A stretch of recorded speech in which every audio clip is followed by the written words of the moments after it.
Friends, welcome back. It's Drew from Not Ideal Gaming, here for Mandatory Mondays, our Monday staple. Every Monday, we do mandatory gun pickups in the Tower of Sisyphus, which is this giant tower you can see behind me. It is Returnal's Endless mode, which is point-based, kind of a challenge mode, where every phase has 20 different floors. Halfway through, you have a safe room where you can buy stuff, get some different weapons, and then there's a boss at the end of the phase. So, what I decided to do, since I love this game and I always want a new excuse to play it, since this is a never-ending mode, I can constantly improve upon what I'm doing. What I said was, why don't we spice it up a little bit and do mandatory gun pickups? Mandatory gun pickups means if a gun drops, I have to pick it up. If there's a gun in a chest that is not locked, I have to pick it up. If there are multiple chests with multiple guns, I always pick up the left one first, the right one second, and that's the one that I have to take for the room. So it was just kind of a way to get me good at all the guns, increase the perks, have a little fun, do something a little different. And I like to do it on Mondays because everybody needs to just kind of relax, unwind on a Monday. So this is how I do it. So people can come in, just kind of hang out, get rid of your, if you have a case of the Mondays, help you get rid of that. But when this game first came out, it was so stressful and so hard. But now I actually use this game to de-stress.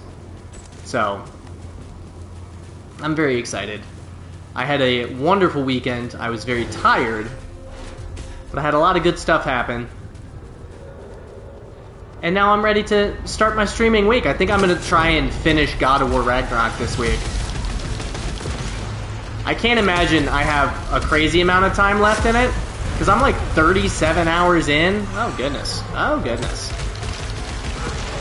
So I feel like I've got to be getting close to the end. Ooh, hi. Ooh, hi. Ooh, hi. I've got to be getting close to the end. I had somebody come in my chat and try, like, the only thing, they came in for 2 seconds, threw in a major spoiler, and left. Like, who does that? Some people just, some people just want to watch the world burn. Some people just want to watch the world burn. Ooh. Not me, though. And it's against my channel rules. Because I'm trying to experience this myself the way I want to experience it. The beauty for Returnal is I've already done everything in Returnal, so no spoilers here. But, if you've ever thought about doing that, don't do that. Don't be that person. It's super, super lame. Oh no, is my connection not its normal excellent self? Alright, what do we got? What do we have in terms of parasites here? Reduce all cooldown by 3. 20% chance to not lose a consumable on use, but it stays.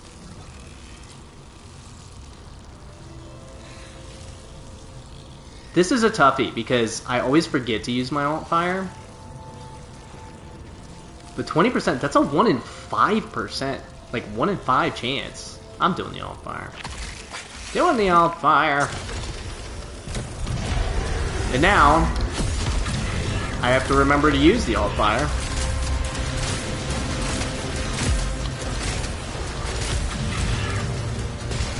Let's go over here. Ooh, hi. Ooh, hi. Yeah, look, my alt fire's already back. And a shield breaker, which is great. Yeah, I hope my bitrate isn't like super low right now. Come on, internet. You can do it.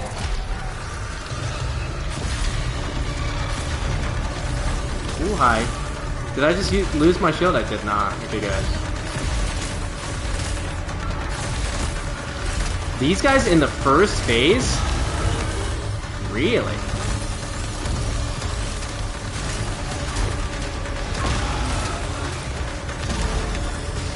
Let's go over here and take these guys out.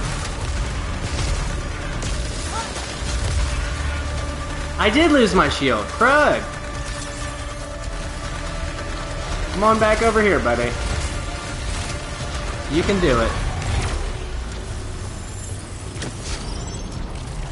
There we go. Now we're getting a little better in terms of the bitrate. You're getting there. We're getting there. I don't know if I've ever seen this room. Unreal. I've seen rooms like it, but I don't know if I've ever seen this particular one.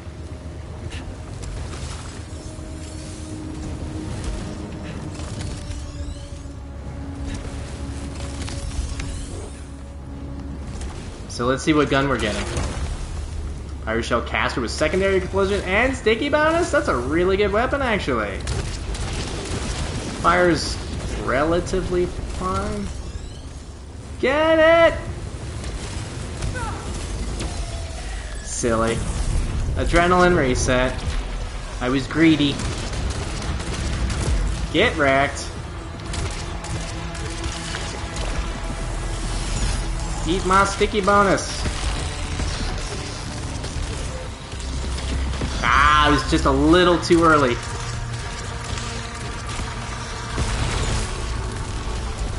Is that the whole room? Holy moly. Get in there. Did I get the speed bonus? I did. Nice. Ooh, auto repairs at low integrity though. Greatly increases max integrity. So I'm gonna get rid of the one that I have now, so that I can get one of these. I think maybe greatly increases max. No, let's do auto repair. Let's do auto repair. That's not a bad one to have early.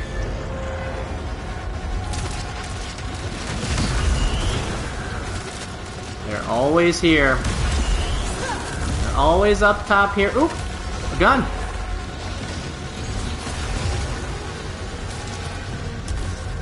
Oh, just a little too soon. Just a little too soon. Ooh, hi. Powerful Rockland Lobber.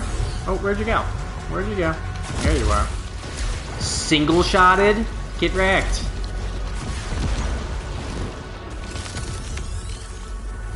Get absolutely wrecked. I'll take it. Yeah, this Rockland Lobber has some damage going on with it. And of course we have to get rid of it right after I say that. Classic. We're kind of rolling through though. 8 minutes for the first 10 rooms there? I know it's the first phase, but still. So we can get the damage. And we'll get the fractal nail for after we fight Algos and we have the permanent malfunction. Oh, hollow secret. And it has bonus damage, yeah, so. Coil Spine, Shredder, with bonus damage though. Ooh, and twin discs, it looks like. Crud. Ooh, hi.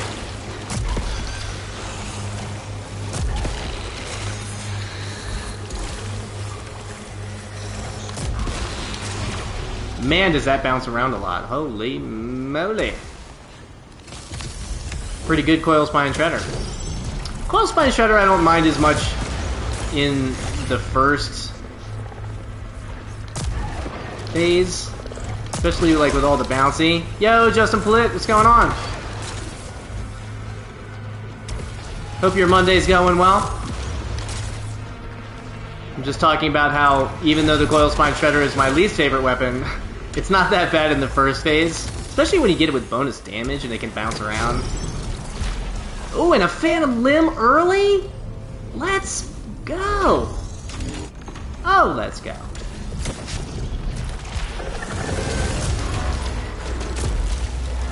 Oh, crud. Alright, bonus room.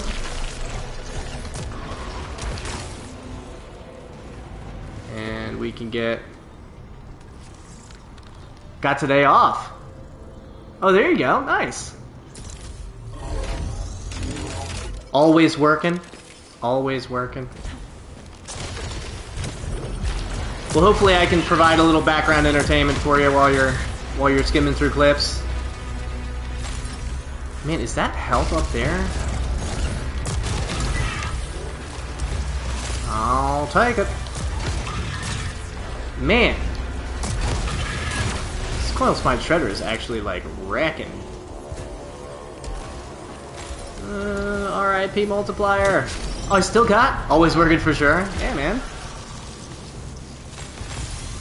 I had a very long day at work myself, so I was very much looking forward to mandatory gun pickups and Returnal. Another Coil Spine Shredder! I need to remember to use my alt fire. I haven't used my alt fire like at all. I already have 3 keys in the first phase. Man, this is nuts. Who knows? Maybe we'll have like a crazy first. Oh, and I have to take the gun. What do we got? Sidearm with burst fire and charging shot. Charging shot and burst fire, as long as I get both of them, I don't mind. Let me get some additional damage. Let's go.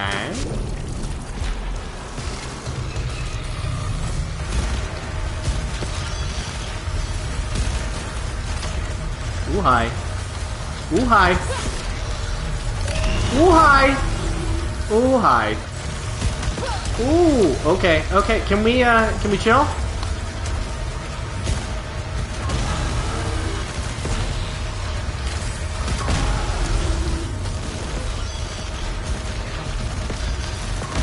Man, these guys are relentless. Holy moly. At least I got all my health back, though. Dropped a big thing of Silphium. Okay, and we're at the boss already. Get ourselves a new gun. A Dreadbound for the boss with bonus damage. Let's go.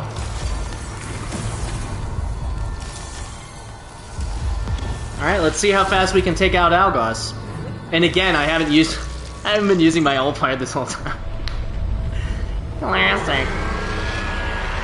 Let's go, buddy.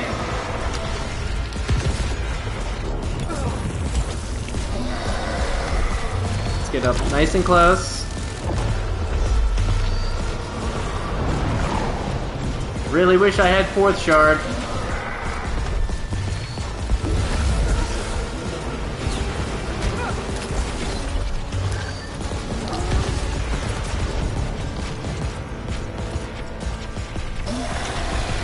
Well, I mean, I guess it depends on what your audience looks like. I mean, some people, if you're looking to engage new people, they want those kind of shorter clips because people's attention spans are next to nothing.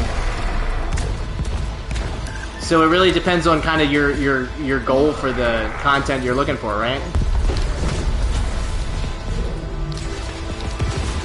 Oh, man. I think I'm going to take a pause on firing for a second.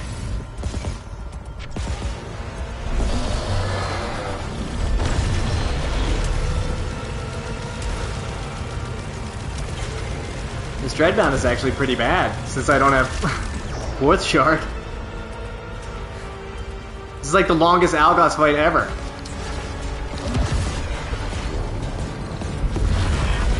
I can't remember the last time I saw this phase of this fight.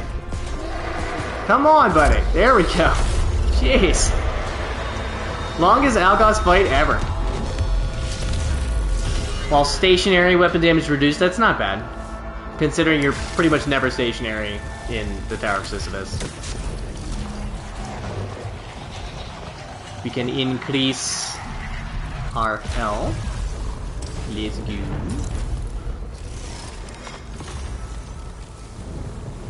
I see Wound Seekers. What are you? Resin Enhancer. You know, I'm gonna get Resin Enhancer because we're going into phase 2, and getting that early is better than Wound Seekers, honestly. At this point, Wound Seekers is more of a later game, later phase. Oh, hi! Yeah, for sure! And if you can, you know, if you can fill that niche or void or whatever it is, then heck yeah.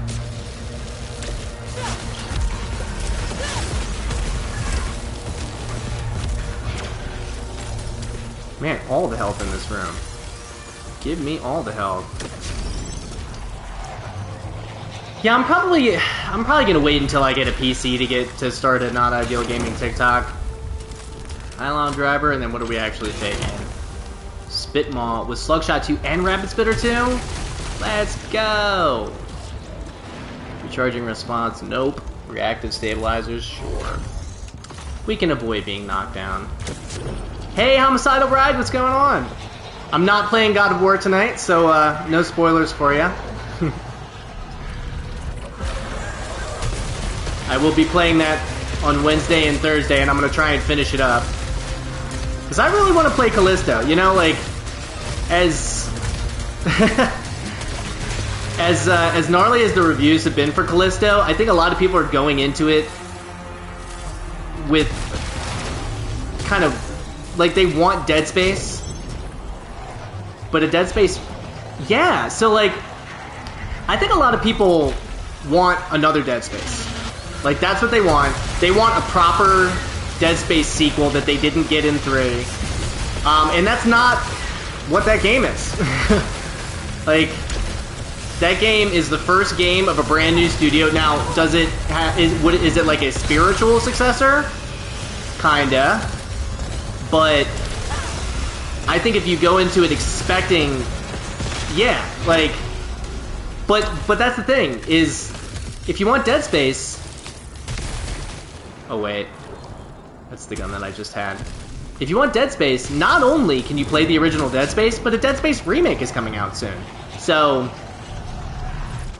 I think I'm personally in the camp of, I'm excited to just play a new third-person horror game that the graphics look really cool.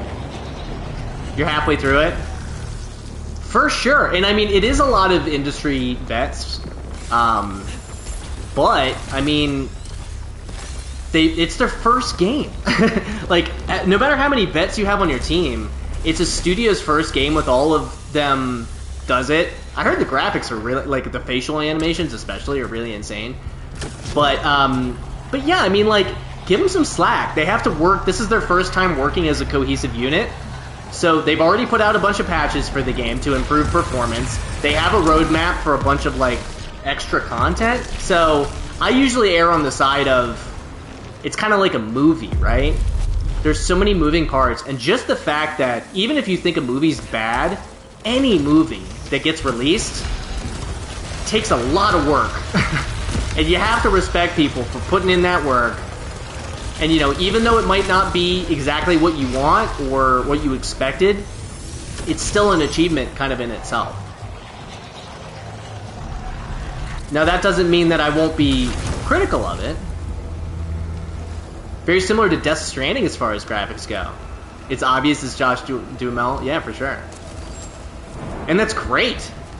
Yeah, and the guy from that one show's in it too, or maybe he was the guy from, like, that Star Wars game or something. I don't know, I think he plays the villain.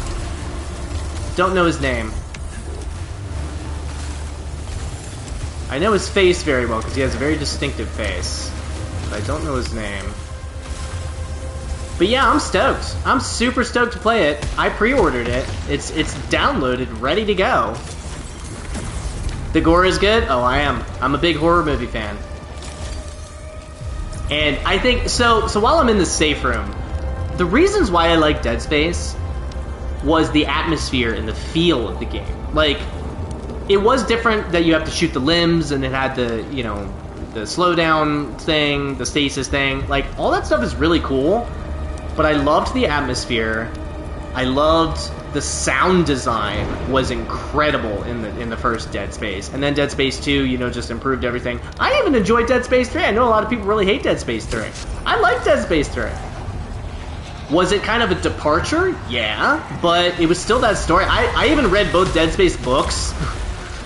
I'm a huge Dead Space fan. The Dead Space books, if you're into reading, the Dead Space books are actually really good. You think I'm going to like Callisto? I bet I will too. I bet I will too, for sure. I've been trying to avoid a lot of reviews and stuff like that too, because I really want to go into it as fresh as I can. You read them, cool. And they provide some good kind of backstory and stuff too, for sure. For sure. Oh boy. Yeah, I think I'm gonna like Callisto too. And I heard the PS5 performance is pretty good. I am gonna be excited. You know, I know a lot of people still can't find a PS5. So they're excited that a lot of these games are still cross-platform. But I am gonna be excited when games are developed, like a game like this, Returnal, developed specifically for the PS5. And when less games are cross-platform, I'm all about more people having access to a game, but that does limit the devs in what they can do and how far they can push. Resonance Shield, let's go! So yeah, I mean, eventually, and think, the PS5 is already 2 years old. Yeah, and that's kind of one of the beauties of waiting a little bit, is I know, like, I don't really stream to compete with, like, those big streamers. And I know that when a game like that comes out, all of the big streamers are going to be playing that day and night. They're going to be, like, beating it in a day or two. But I kind of like to wait a little bit. Oh, for sure. Yeah, I was lucky enough to get it a month after it came out. I got mine a month after it came out. But I like to, you know, sometimes wait a little bit, and I don't like to play multiple games at the same time. Especially now that I'm playing most games on stream, I kind of want, like, if people have been following along, I want them to be able to... Like, yeah, I do post my schedule and stuff, but for me, I want to play it until it's done. If that means I have to add an extra stream or two, like, I can do that, but... Like, God of War, I could have finished off-stream, for sure, but... I want to share... Yeah, like, I want to share that first-time experience, you know, with other people if I can. So I'm excited to play Callisto. And hopefully it will be performing really well. I heard the PC performance was real bad. But yeah, I'm going into it with a really open mind. And I think it looks cool. And you know, if it seems like it's a good first pass, then it's a good first pass, and I'll be excited for Callisto 2, or whatever the next game. I just ran off the side. Or whatever the next game is.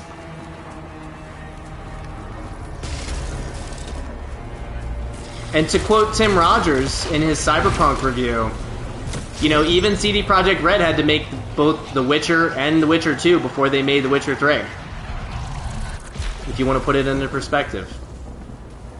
The Witcher 3, fun fact, I've never played The Witcher 3. I've heard it is one of the greatest games pretty much of all time, and I've never played it. I will play it sometime. It's on my list, for sure. Clan Lobber. Tendril Rod 3, though, that's not terrible. Okay.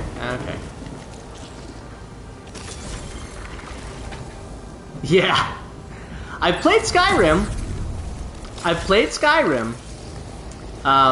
But yeah, I mean, you know, you gotta walk before you can run. Some developers hit it on the first game, but then they struggle after that. Oblivion was better. Skyrim, I mean, it's on like every platform. It's still selling copies, like, and there's just so much in that game. Like, you talk about getting your money's worth, you know, there's the whole, like, $70 game conversation going on right now, which is very silly, because being the old man that I am, I remember when Super Nintendo games were $90. Like, when I bought Final Fantasy VI, which at the time was called Final Fantasy III, do you? And that's fine, because you're also supporting the developer. Like, you want it on every system so that you can play it wherever and whenever you want. You're supporting the developer. Nothing wrong with that. Not my opinion, anyway. I think some people just like to make noise on the internet. They just want to make noise. Like I was saying earlier in my stream, somebody came into my God of War stream, posted a major spoiler, and left immediately. Like, key to be reused, nope. Fabrication cost down. Suffer damage when using keys. Ah, fine. But I'm trying to actively work against that. I know I'm just one person. Yeah. But I know I'm just one person, but I'm trying to spread some positivity on the internet. Hopefully we can get that train going, and I can encourage other people to do that as well. I did, actually. I did. It went very well. She's a lovely, lovely person. And I am excited to hang out with her again. Thank you so much for asking. It went really well. It went really well. And now I get to tell her that somebody brought it up on stream.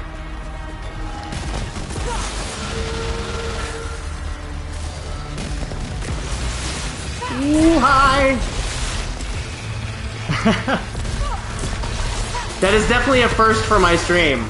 That somebody asked me how how a date went. Although, full disclosure, when I started streaming, I was not single.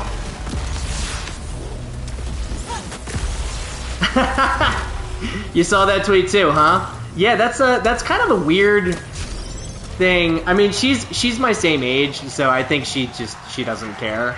But what's funny is when I brought that up to some of my younger friends. Yeah. Oh, for sure. For sure, it's fair game. Yeah, but when I brought it up to some of my younger friends, they were like, "Yeah, I get it. I would judge you too a little bit," which is just so silly to me. Like, but also, if you are the type of person that is like an actual deal breaker, like we were joking around about it, but if that's like an actual deal breaker, then we're not gonna work out in a relationship.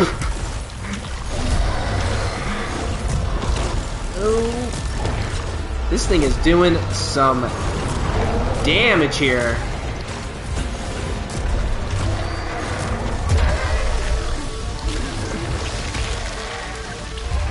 Oh wow. But and that's the thing, is like I don't have time in my life to worry about little things like that. I just really don't. And also, like, pretty sure you can see that stuff on Android too. It also depends on the type of conversation. I don't know. I don't want to. And like, I just, I got an Android just because I've always had an Android. There was one time where I was thinking about switching. I was like, I don't feel like just learning a whole new OS and stuff. Like, I've used other people's iPhones, like, to look stuff up and, if my phone was dead or whatever. And I like iPhones. I like, Apple laptops and stuff. Like, I think they are good. For sure, though. Like, and I remember way back in the day, I don't know if it's still the case, because I've always just had, PC and laptops and stuff, but if you wanted to game, Apple's used to be really bad for gaming. I don't know if that's still the case, but they're a lot less customizable. But if you're into, like, film production or audio production, anything like that, Apples are great. I just think it's really funny to kind of judge somebody like in a dating situation. Of all the things. Of all the things. Oh, and I got rid of my malfunction. Nice. Dreadbound, expanding shards. Let's go. Repairs integrity. Let's do the repairs integrity one. Dating in general is tough.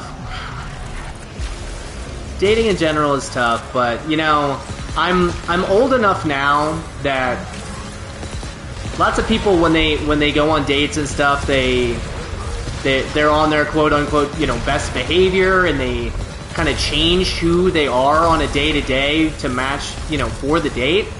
And I just don't do that anymore. Like, if you can't handle me when I'm kind of 100% myself, then it's not going to work out in the long run anyway. And I'd rather learn that on the first date rather than like years into a relationship, you know?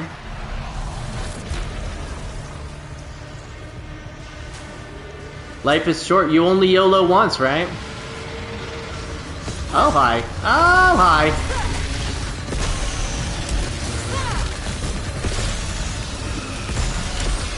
Get wrecked, my friend. Exactly. Exactly. And like, I'm at the point now too where, you know, I don't need to be in a relationship. I'm perfectly happy, just me and my kitty and my Twitch chat, you know? But this is somebody that I actually met organically, a friend of a friend, so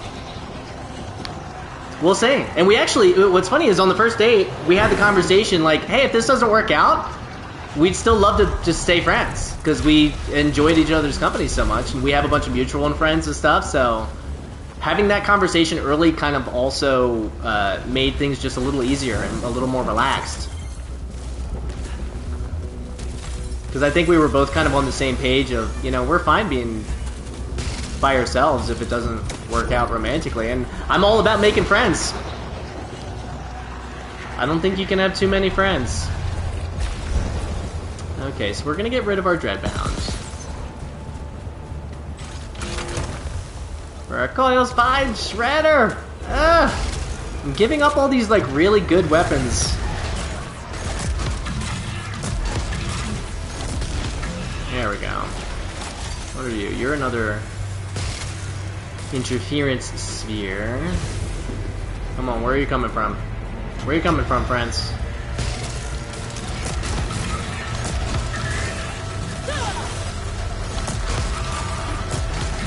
Yeah, bounce more.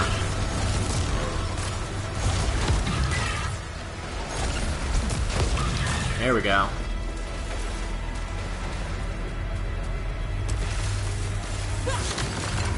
The music is so intense for having no enemies on screen. Okay, buddy. Working on Enhanced Charge 2A. Where are we going? All the way across this. Ooh, hi. Ooh, hi. Have you not played this game? If you have a PS5, Homicidal Brag.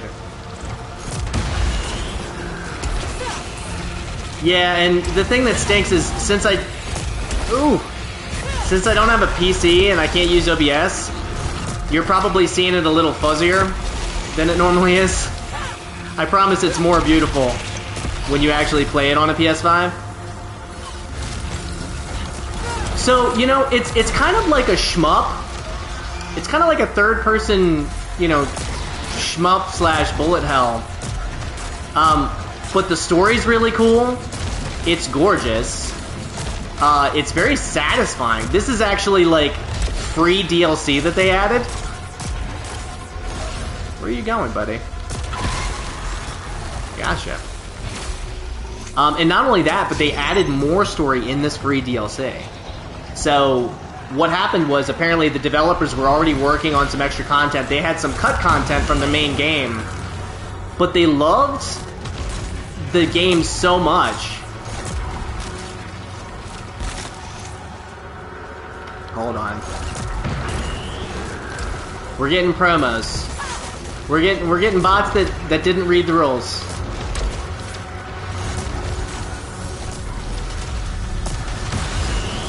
But I'm in a room surrounded by holy moly!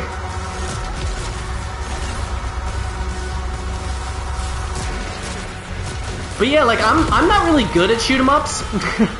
I'd like to think that I'm pretty good at third-person action games. But it was a really kind of nice change of pace for me.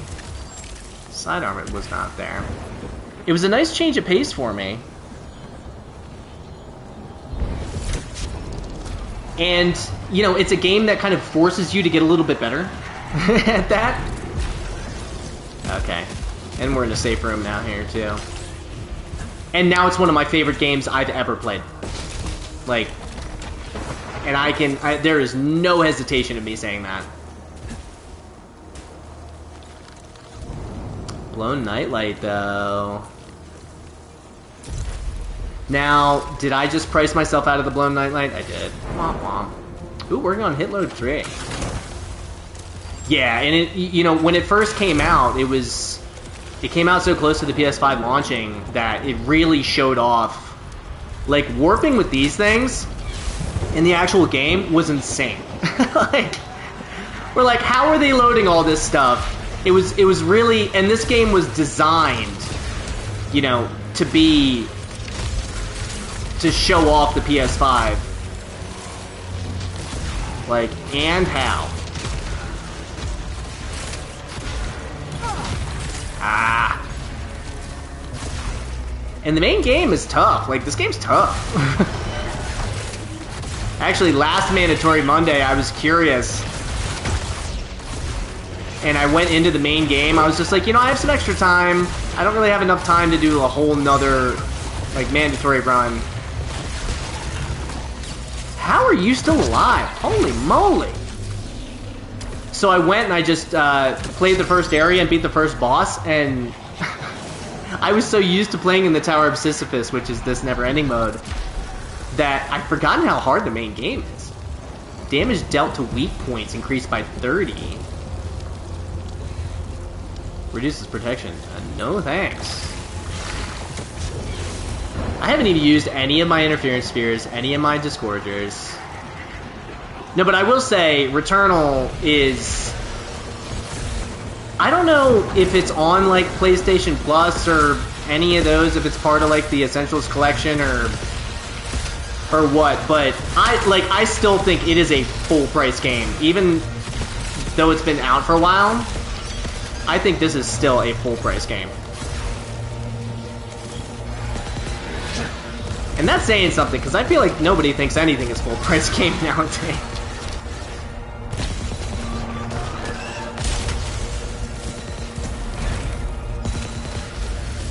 Where are you? There we go. Nothing? Just a bunch of obolites? Okay. Pretty good multiplier going here. Pretty good multiplier. I'm very excited for Crisis Core as well. I can't remember if I pre-ordered it or not. I don't think I did. Are there any? Do you know if there are any pre-ordered like bonuses or anything that you get with it, like special armor or weapons or anything? Because if there are, then I'm definitely gonna pre-order it. Because I am excited to play Crisis Core on stream for sure. I'm gonna play Callisto first, but I imagine that I'll get through Callisto in probably 3 streams. And then Crisis Core comes out in like 2 weeks or something. Can't remember. I'm gonna get it anyway. And I get 3 paychecks instead of 2 in December, so that's pretty cool. I've been spending so much money lately, though. Gotta calm down. But, you know, these games are games that I plan on playing. So I am... And again, you know, not that Square Enix really needs the money. I don't know who... Did they use an outside studio to do this game? Or was it all in-house? I don't know. I don't really know a lot about Crisis Core, honestly. Well, that's kind of the beauty of it now, though, right? You think it was in-house? The beauty now is if you pre-order a game, or even if you buy it like a little early, lots of times if you know, if you put your system in rest mode, it'll actually download it. Download it. I did not. I've never played it. I've never played it. So not only is it going to be a first playthrough. Yo, Team W69, thanks so much for the follow. So I'm going in kind of blind. Yeah, that's what I've heard. And not only that though, but if they change stuff narratively, like they did with Remake, it's all going to be kind of new to me. Like, I know the basic story of it, but I don't know, like, the exact particular beats. But yeah, I mean, and that's another thing is, like, lots of people, when Remake came out, they didn't really like the changes. But again, I loved it. I loved it because, again, like, if you want the original Final Fantasy VII, play the original Final Fantasy VII. Like, you can find, especially if you have a PC, you can find, like, graphical updates and stuff like that. I like the other stuff that they did. And it opens up all these possibilities for the future with it, too. Man, another large Sylvian vial? Holy moly. So, I imagine that they'll do something similar with Crisis Core. Ooh, this... Whoa, you're malformed as well.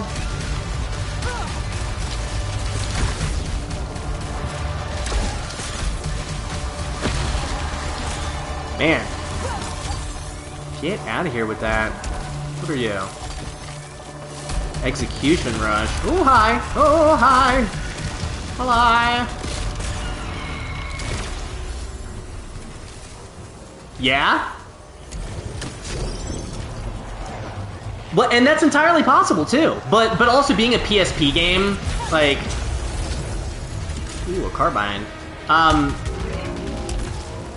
When Final Fantasy VII came out, like, certain things... Part of them were, like, part of the charm. Yeah. Take everything on the internet with a grain of salt. We'll see, though. I mean... I think when the Whispers showed up in Remake, people were like, okay, something's up.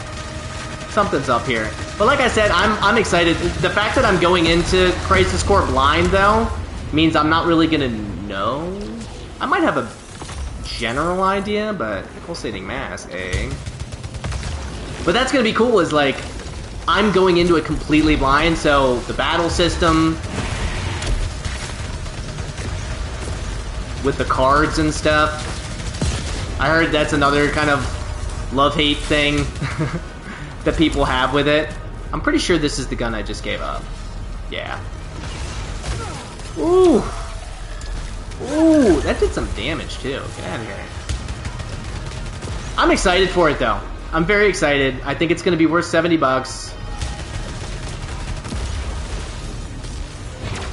Oh, there's an anime short.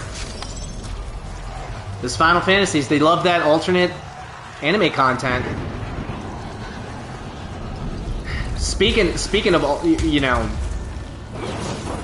anime content that goes with it, I would be excited replicating hits and full auto. Let's go! I'll be excited to replay Final Fantasy 15 someday. Because I never did any of the DLCs, and I'm one of those people who actually enjoyed that game when it first came out. Even without any changes, I still enjoyed my experience with it. Because again, like, with Final Fantasy, I'm super hyped for 16. So, like, hype level is maximum for that game. Like, absolutely maximum. But people are like, where's the turn-based combat? You know, like, why is it going to be action-based? And I'm like... You know, it's gonna be what it is. I think it's gonna be great. It's gonna be what it is.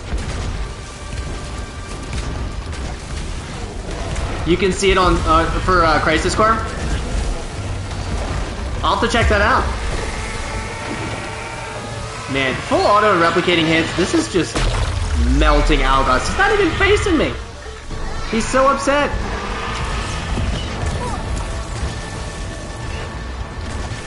Like, look at his health bar.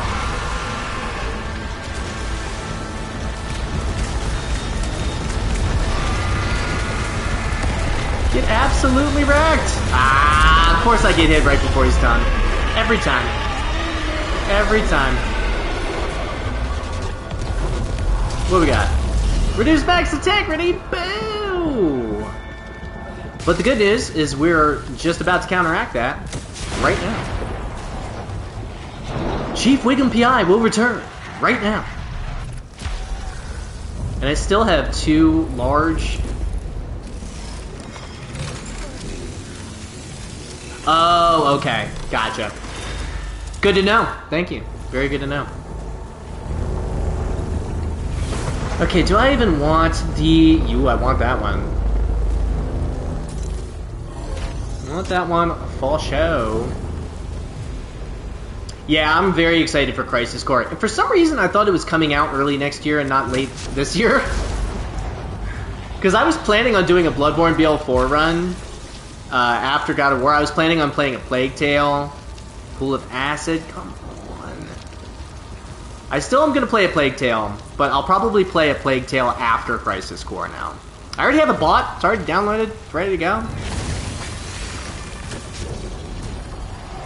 But I think that's my plan, is I'm going to finish God of War. I'm going to play Callisto. I'm going to play Crisis Core. Was that the whole room? No way. Then I'm going to do my BL4 run.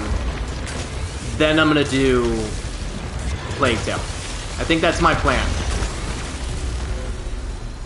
I definitely saw Advent Children. I think I bought the Blu-ray. I bought Advent Children, I think, 3 times. But I never played Dirge of Cerberus. And I know with Crisis Core coming out, lots of people want a Dirge of Cerberus remake. But they want it to be kind of like Nier Automata, in the fact that, like, give it to a company that's like, or a team that's really good at third-person shooters. Give it to this team. They want it to be good. Yeah. Well, you know, people love Vincent, and the fact about Vincent is, like, he was a completely optional character. I think a lot of people forget that about Vincent. It's like, he was completely optional, and a lot of people didn't get him. What's my alt fire for this? Ooh, get wrecked. Let's go. Ooh, I forgot about Pools of Acid already. And of course that actually hit me. Ew. Yeah, I've heard Dirge of Cerberus is pretty interesting. You found him on accident? Really? Interesting. I can't remember how many times I've played Final Fantasy VII all the way through. Let's do another selfie unbox. I have 3 now? That's nuts. But I played it when it first came out, when I was, you know, young. Ah, I missed. Because it came... Did it come out in, what, 97? So I would have been 12? Really? I think I was probably pretty over-leveled. When I was a young man, I loved watching levels go up and getting spells. That was back in the day where spells were unlocked just by level grinding. The old days. Oh, for sure. For sure. But I think I think the first time I ever fought him, I think my whole party was level 99 or something, like. And I think I had somebody spec'd to do Knights of the Round 4 times in a row with one cast. So, like, if you do Knights of the Round 4 times in a row, like, even the weapons are gonna be... I don't think you can do I don't think you can do that with the underwater weapon, though, because you only have 20 minutes to beat them.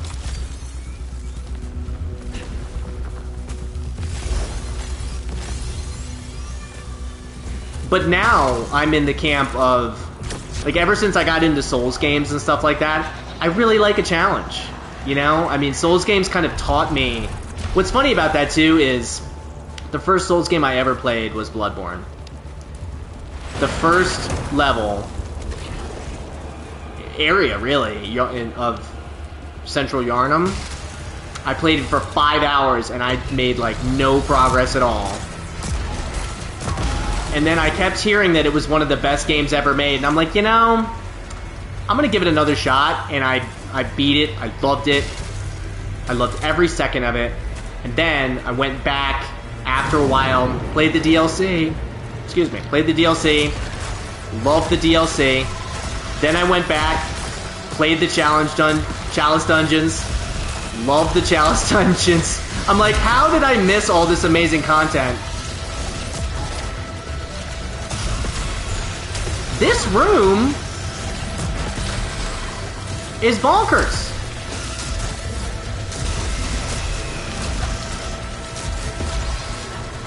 Looks like this might have replicating hits, though. Can we chill?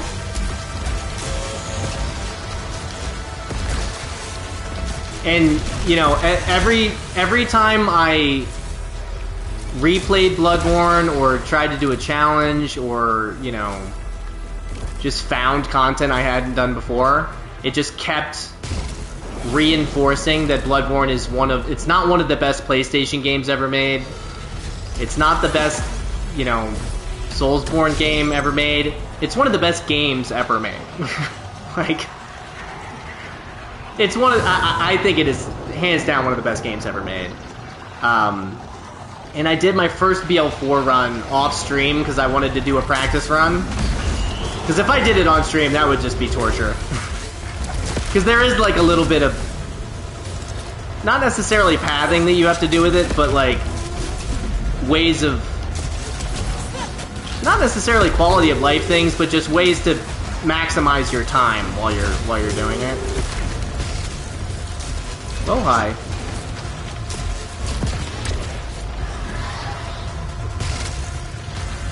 Oh, and there's another one, isn't there? Oh, hi! Were there 3? Were there really 3?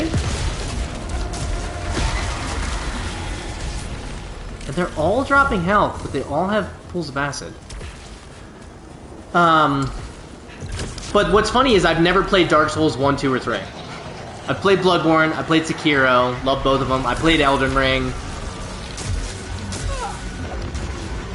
But I've actually never played Dark Souls. I think I saw on Amazon that they sell a Dark Souls trilogy, like, pack.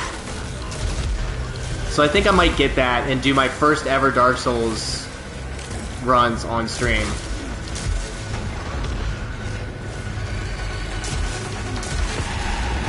Ooh, hi. Ooh, hi.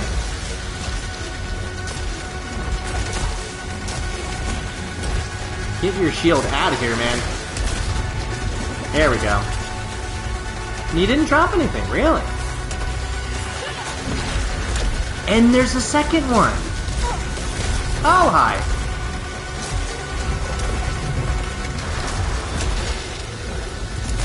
Oh, boo. Boo this man. Boo this man.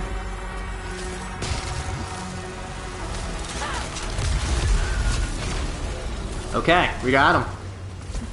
We got him. Now I forget what I was talking about. I was talking about Soulsborne games. But that's what I was talking about, is now that I'm a little older, a little more experienced with gaming, I really love a challenge. Like, there's some games that I like to just kind of cruise with. Like, I played What Remains of Edith Finch on stream, and that's a 2-hour game.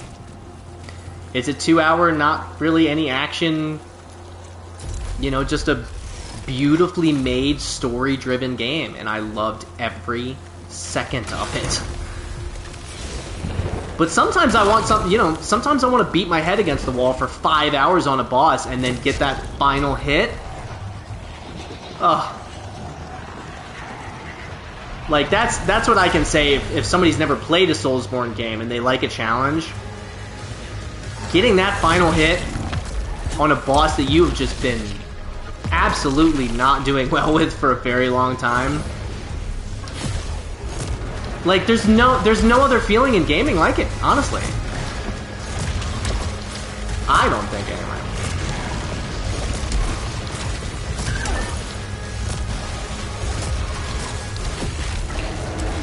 Whew. Those malformed enemies are no joke. What we got? Energy manipulator? Sure. Sure.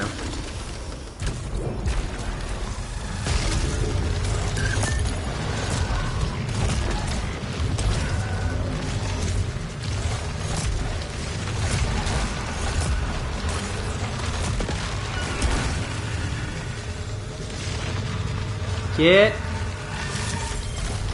these pools of acid out of here.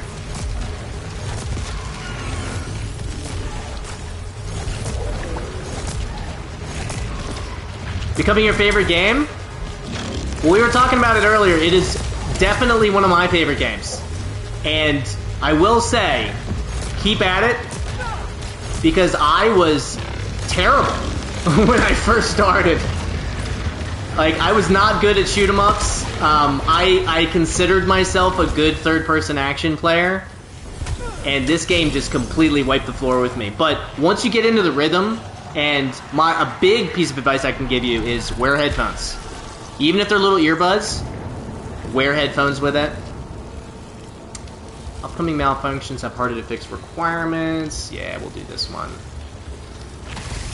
But just stick with it, you know? I mean, you'll start seeing some patterns. You'll start recognizing what some of the enemies do a little bit better. You'll get a favorite gun. I loved the Hollow Seeker early game. When I first started playing, ooh, I loved the Hollow Seeker. Now I enjoy the Hollow Seeker, but it really depends on the perks. Really, oh, Pools of Acid, Drew. And I have shield. Oh man, whammy.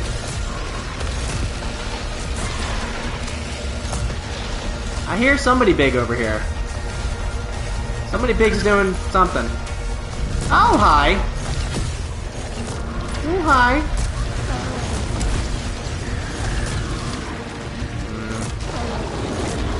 Whoa, my health. I didn't even see that my health was so low. There we go. Yeah, but Team W, stick with it. Stick with it. It's, I think even, you know, and it kind of goes into my Soulsborne series thing. Like, this game was so tough, but it's also just so fun to play. Just the game mechanics of it are just so fun to play that it just keeps you coming back. And it makes you want to say, like, man, you know, I can get farther. Like, I can get a little farther. Yeah, for sure. There are 2 Sylphium Vials here. I think I'm going to get rid of my Interference Sphere, honestly. Now the next room's going to have 1,000,000 turrets in it.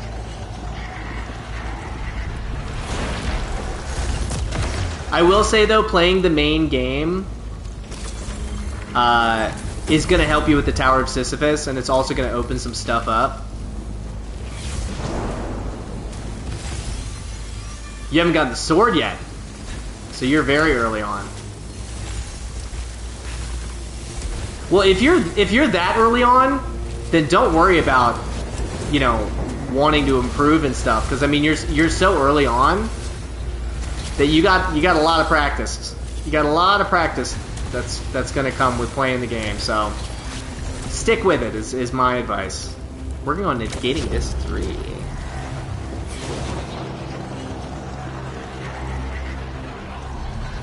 Okay, what do we got? What do we got here?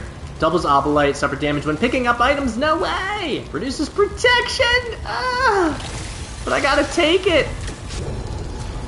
Whammy! Because otherwise I'm gonna be, you know... Ooh. Well, I will say... Okay, holy moly. Elden Ring is a big game. And what I did was, I had already started Forbidden West, and I refused to play both at the same time. So I actually didn't play Elden Ring until like 3 weeks after it came out, a month after it came out. Whoa. These rooms are getting much harder. Can we chill? Oh. Man, am I glad I had all those.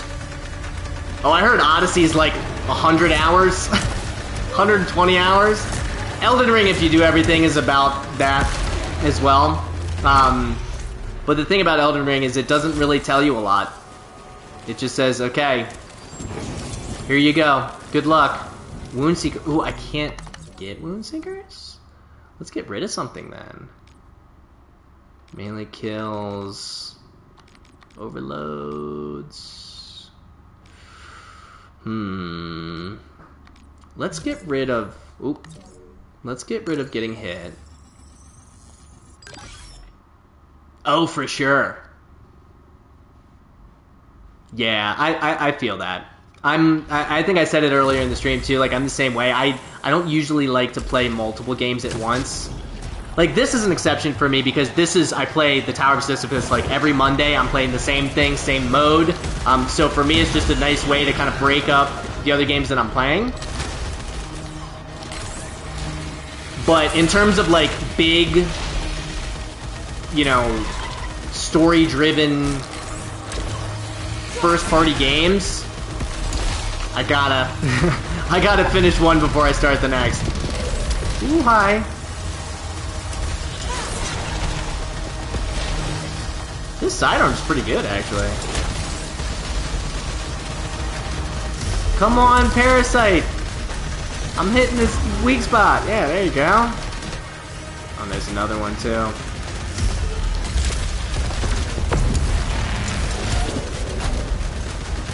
Come on, buddy.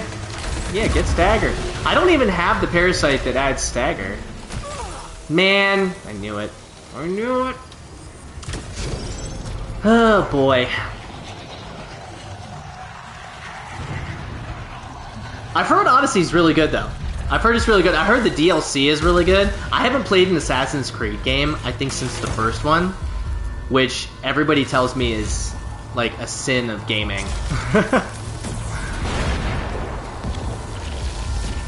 Like, I heard 2 and 3 are really good. I might disgorge this guy.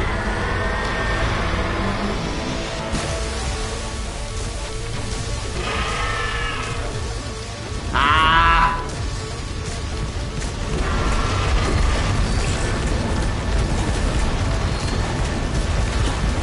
Yeah, I might have to disgorge him. What do I have? Oh, I have this one. Ah, boo!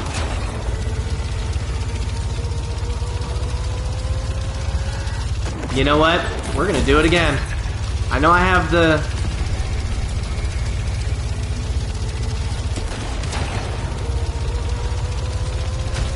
Ah! And of course I have a... malfunction with that. Whew! It's getting tougher. You didn't like one. But Black Flag was good. All the others put out into oranges were just not great. Each one got worse. Yeah, I heard Valhalla's not great. I heard Valhalla has a lot of filler in it. Hostiles leave behind pools of acid upon death. I already have that, so... Oh, and it's collect artifacts! Ah!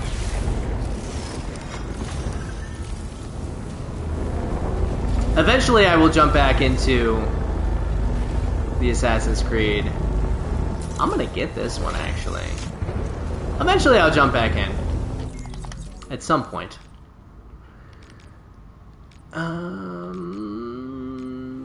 Melee kills, might get rid of that one. Max integrity, we'll get rid of you. And then the next one...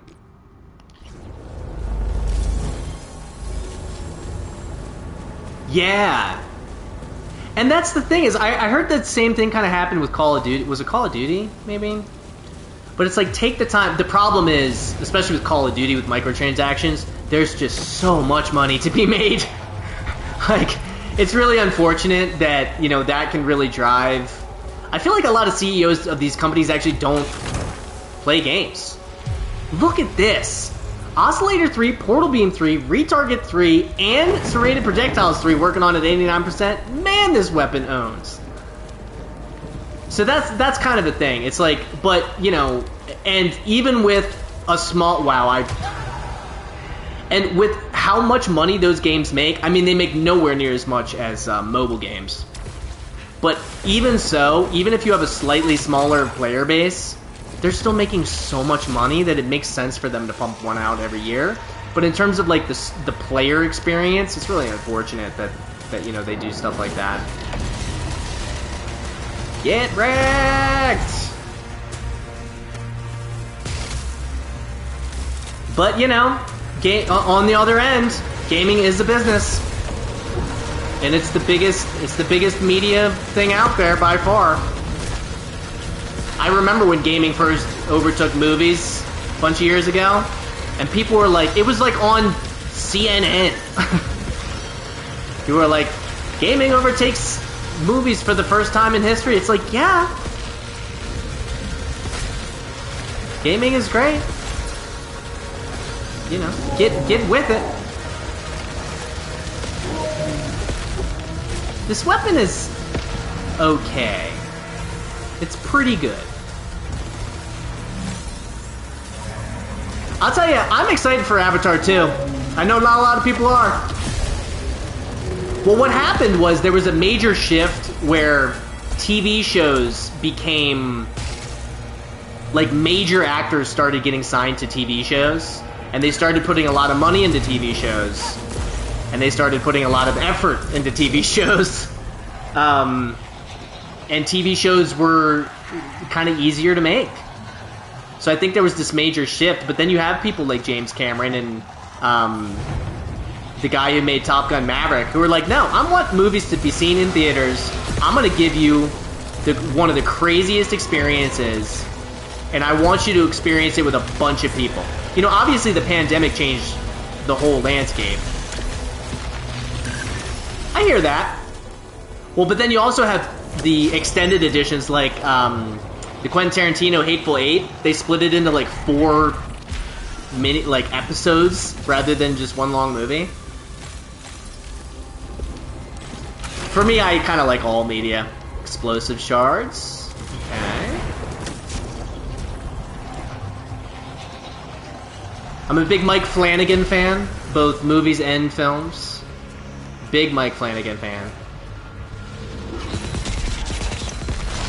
Ooh. Ooh.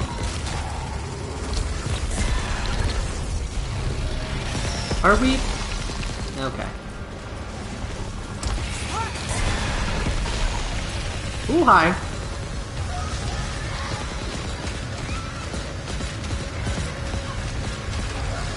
Three years to sit through Endgame. Oh, man! Some people, you know, but some people just don't like long movies in general. So, like, I get that. I saw Endgame in the theater, and it was one of the best theater experiences I've ever been. But that's what I'm talking about, is like... Man, that thing did a lot of damage. But Endgame was like... The theater experience was kind of part of it. Like, I rewatched it the other day, or I watched Infinity War. That's my like unpopular opinion, is I think Infinity War is better than Endgame. Endgame is still amazing. Endgame is still amazing. That was a pretty good first. We're about an hour for that first one. Because Infinity War is kind of the story of Thanos. He's the main character of that movie. And then Endgame is really kind of Tony Stark's movie. Kind of Tony Stark and Cap.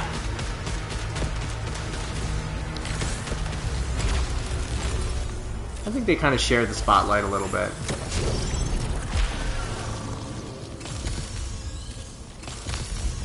But yeah, I just needed something on in the background. I was like cooking lunches for the week. I was making some baked ziti, which is actually the same thing I made this week.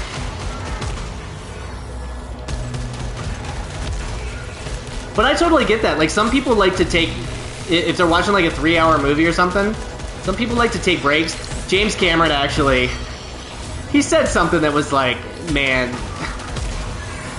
he said, if you need to take a break during Avatar 2, take a break, because you'll see it again, and you'll see that scene the second time you see it.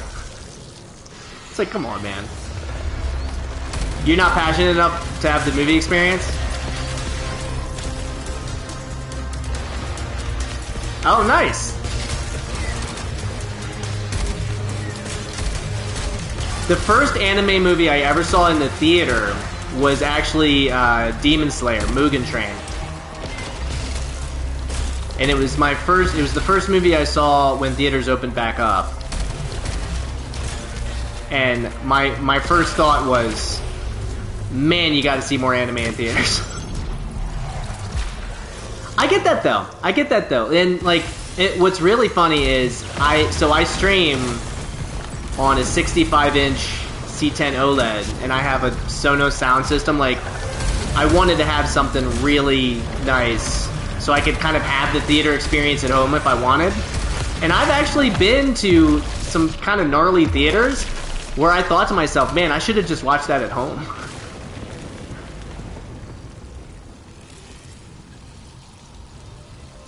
Oh, you didn't get into Demon Slayer until that was at... Yeah, I hear that. I still haven't watched Chainsaw Man. Hostels have a chance to drop resin. Let's do that one.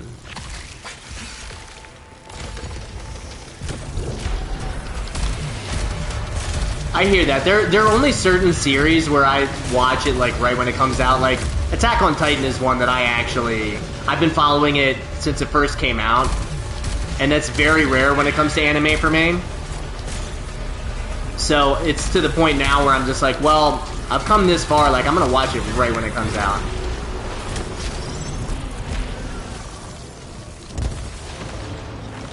Headache.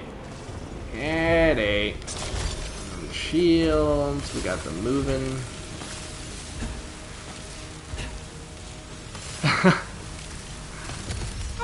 I've heard that one's good. I've heard, in terms of newer ones, I heard Jujutsu Kaisen's really good. Of course, Akira was what got me into anime. When I was a kid, they had something on Sci-Fi. Well, it wasn't called Sci-Fi Channel. It was called something else, but it was Saturday Anime. And I watched Akira, I watched Vampire Hunter D. Those were kind of my gateway anime movies before I ever got into any show.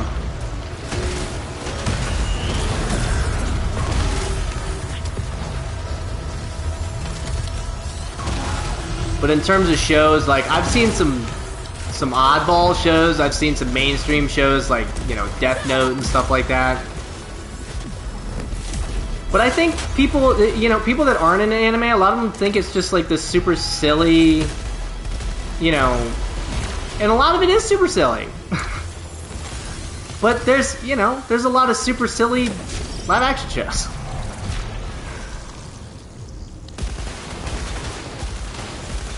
And then you have shows that are kind of a mixture of the two. Like, Demon Slayer is kind of a mixture of the two. It has kind of the super kind of, you know, weird stuff, but then it also has extremely awesome action and really dramatic things as well. Like, I like shows that are kind of a mixture of the two. One of my recent favorites was Cyberpunk Edge Runners. I never played Cyberpunk, but I watched Edge Runners and loved it. Absolutely loved it. It was made by the same studio, Studio Trigger, which did Kill la Kill, and I really liked Kill la Kill.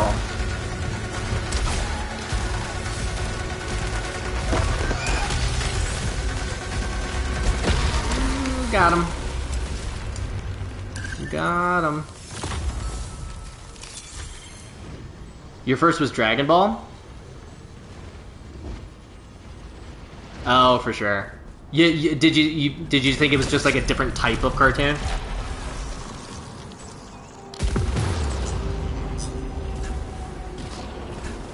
Another one I liked, actually, one I liked because it was so ridiculous, was Record of Ragnarok on Netflix. If you haven't seen it, I was actually worried it wasn't going to get a second season, and it stops like halfway through in the first season. It's about a duel between gods and man. I could get this too, why not? So it's one god versus one man, and it's one of those, you know, choosing like some like super crazy warriors from human history. Another thing that did that was Fate Stay Night Unlimited Blade Works. That was a really good one. It was on Cartoon Network. Ah, yeah. Record Ragnarok was amazing for sure. And so Fate Stay Night Unlimited Blade Works, I actually watched that before the prequel one, which I think was just Fate Stay Night. But pretty much anything from Studio Madhouse, I will watch. Studio Madhouse did Death Note, they did God Eater, they did a movie called Redline, which Redline is one of the most beautiful movies, period, I've ever seen. It's so good. The soundtrack is amazing. If you haven't seen Redline, definitely check that one out.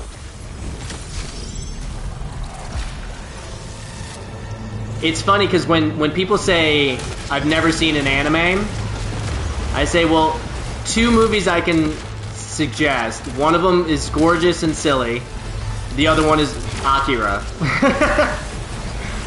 Because like if you show somebody Akira and they don't like it, then it's just like, okay, you're probably just not an anime.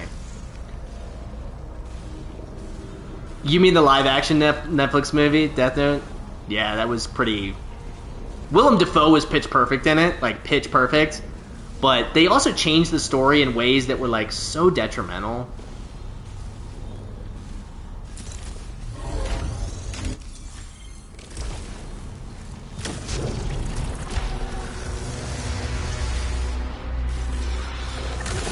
Ooh, man, I could have gotten them all. I could have been a contender. Ooh, hi. Oh no, I got him too early. Yeah, that's definitely an interesting order to watch those in, but you definitely did it right, for sure. But yeah, Studio Madhouse is the one that did the anime, and they just, like, everything they do is just gorgeous. They're so gorgeous. Like, I would encourage anybody to just look up Studio Madhouse and just watch everything, really. Just watch everything they've done.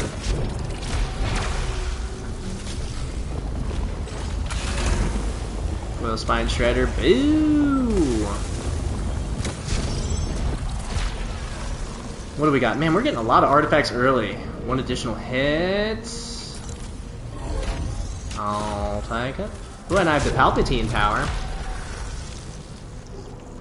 Yeah, I've heard from a few people that Jujutsu Kaisen is really good, and I have HBO Max, so like I don't really have an excuse not to watch it.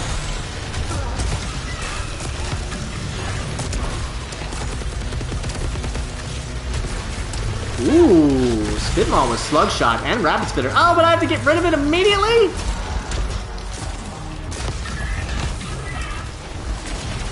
Whew. Yeah, boy. Yeah, I actually just, it's not an anime show, but I just watched The Peripheral on Prime. Oh, there you go. That's a good, hey, you know, that's a valid excuse. That is a valid excuse. My brother has a couple young ones, too. So I get that. He only gets to game, like, late at night. But yeah, The Peripheral on Prime was good. It's based off of a William Gibson novel that came out in 2014, I think. And I liked it. I thought everybody in it was good. I thought the story was pretty good. They obviously put a lot of money into it. Apparently it performed better than Rings of Power. And Rings of Power cost $1 billion to make. So I imagine they might put some money into that, maybe give it a season 2. Because Rings of Power is definitely getting to Season 2. Even though people had very mixed feelings on Rings of Power. I liked it. You know, wasn't perfect, but not a lot of things are these days.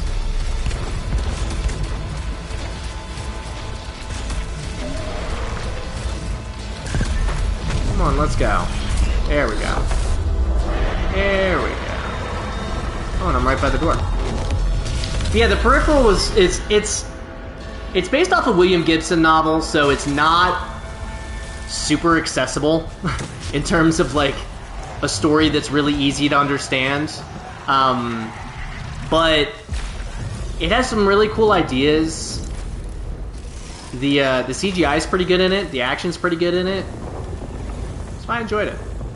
I enjoyed it. I heard that one's good. I heard that one's good. Isn't it like a harem anime with magic and stuff?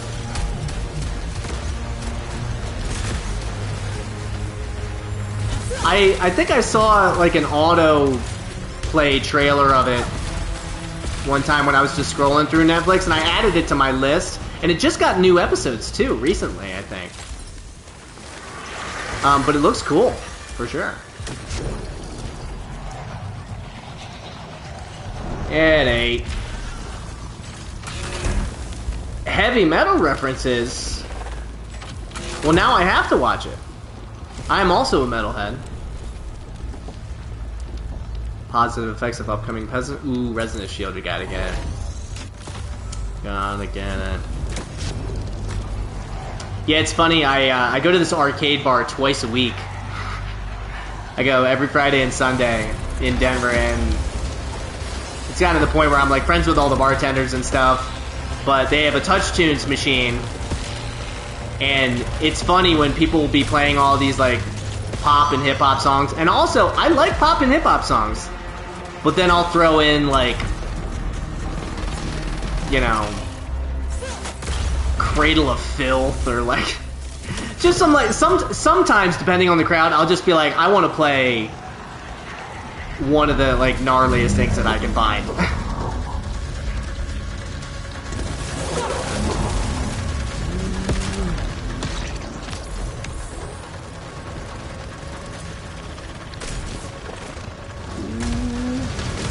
Oh no, my little, oh no!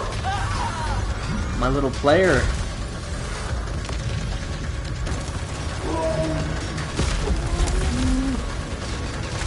Come on now. Slipknot for sure. Oh yeah. That's the best. So if you're a Slipknot fan, I don't know if you've heard of the band Periphery, but they're a metal band from Baltimore, and they're more kind of like gent style, but they do a cover of the Heretic Anthem, which is really, really good.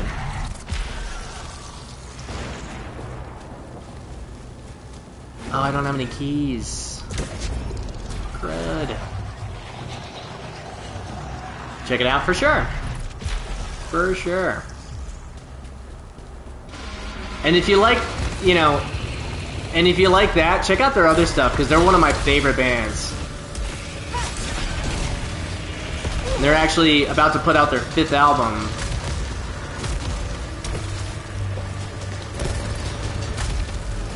Their last album was called Hail Stan. Of Heretic Anthem? Oh, really? Well, yeah, I get that. I mean, what you do in that case is you're like, cool, man.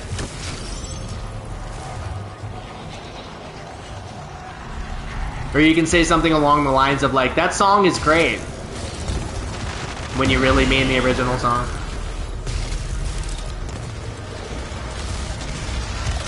It's funny, I was walking home from watching football on Sunday, and there was a street band that was just absolutely disgracing Killing in the Name by Rage.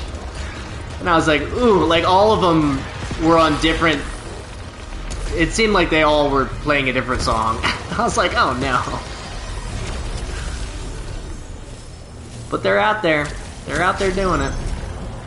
And it wasn't like a professional, like, on a stage. They were just, like, on the side of the road. Oh, gotcha. Easy to use, full auto. Let's go!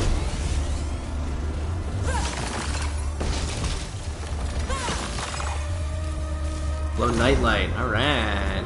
Man, I'm half health. Let's pop this. Just in case.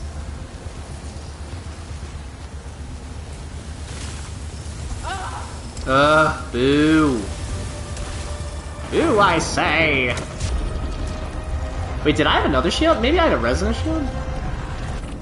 Oh.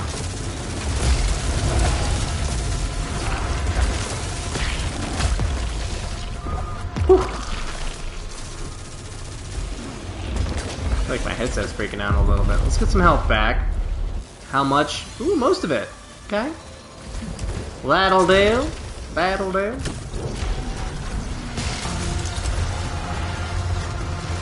Nah, I probably could have used my interference sphere, but nah.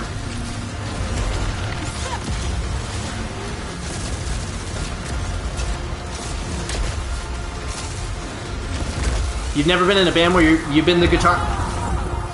You've been the guitar player? I've only sang in bands.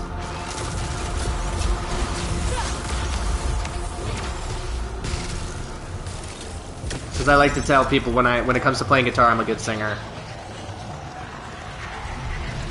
Oh, for sure, yeah. But you know, like, you got to give people, and that's the thing. We were talking about movies, how hard movies are to do. Like, it's hard to get up on stage and perform in front of people. Like, that's a tough thing, and just doing that takes a lot of guts. And I have a lot of respect for those people. And that's kind of what I tell people about karaoke, too. It's like, people are like, oh man, that person's so bad. I'm like, yeah, but at least they're up there. I asked you if you wanted to do karaoke, and you're like, ah, I need a few more drinks before you get me up there. It's like, then you don't get to say a thing.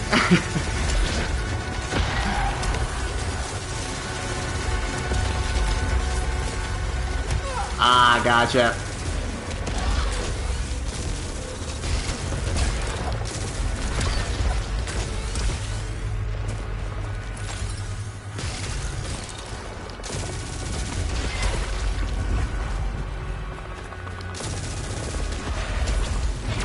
There we go. Oh, I have a resonant shield. Nice. And again, I haven't been using my ult fire. Classic Drew. Classic Drew. Alright, Phantom Limb, because I am just now remembering we're in a different... Ooh, that's one we didn't get last time. We're in a different run, so I need my Phantom Limb. We'll get our damage. And then... Ooh, yeah, we'll get that too. That one's pretty good. Pretty good. Original caster. Oh, and I have to do it. 1019, are you 1,000 years old? Modified sidearm. Thought you were a vampire for a second. 12 string for rhythm. I used to have a 12 string. Wait, I still have a 12 string, but it only has 11 pegs. So it's an 11 string. The high E is the only one that's a single string.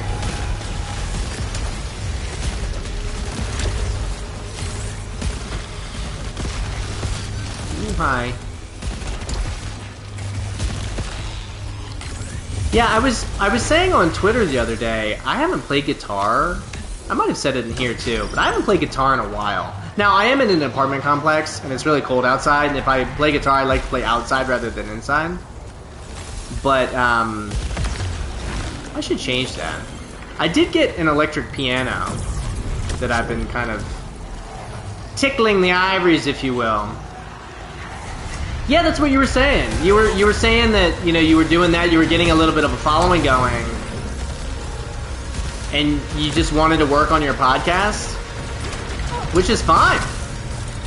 Like, I'm a firm believer in Do what makes you happy.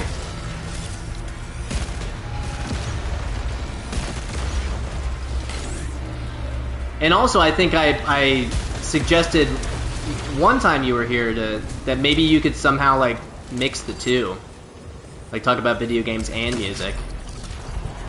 What did I pick up? Another sidearm? Ooh, this looks pretty good.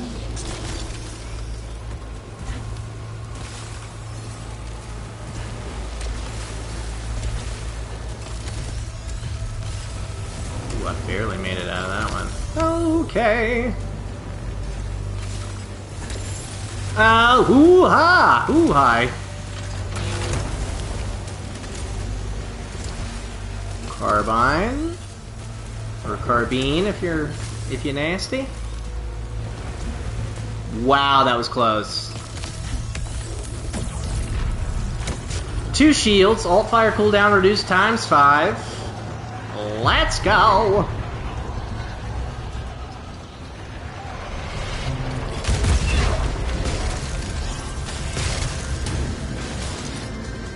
Oh, nice!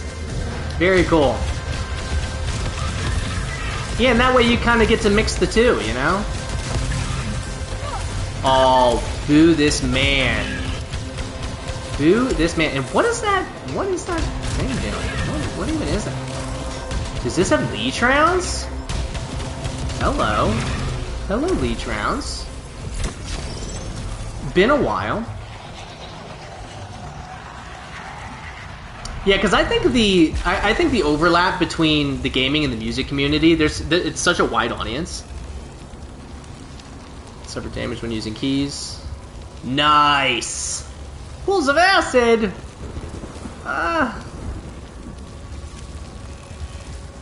Fine, pools of acid.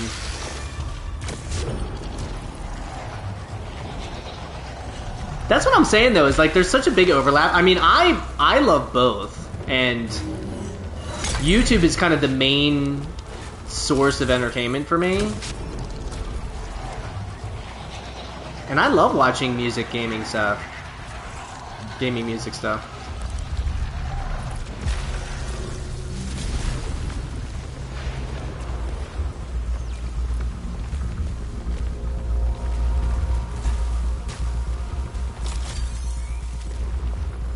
Ghost. A lot of people like Ghost. A lot of people like Ghost. I thought that I listened to a few songs and I'm like, this is pretty good, but I didn't think it was as good as. And you know, to each their own. It just didn't really speak to me as much as I like. Kind of the hype was around it. I've been getting into Bad Omens. Wow, I can't get that gun because oh, it's falling. Okay, good. Yeah, I've been getting into Bad Omens in a big way recently.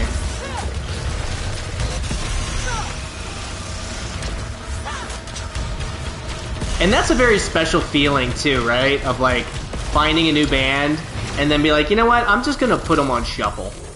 I'm gonna put them on shuffle. I'm gonna see what comes up. And like in the case of Bad Omens, lots of their stuff has been more focused on the clean singing. And I put them on shuffle and the song from 2016 came on and it was just crunchy, growly, amazing. And I was like, yes! Oh, for sure.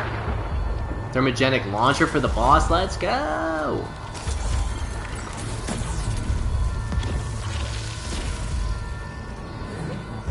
Yeah, there are bands that are like more kind of like math rock, like Animals as Leaders and stuff like that.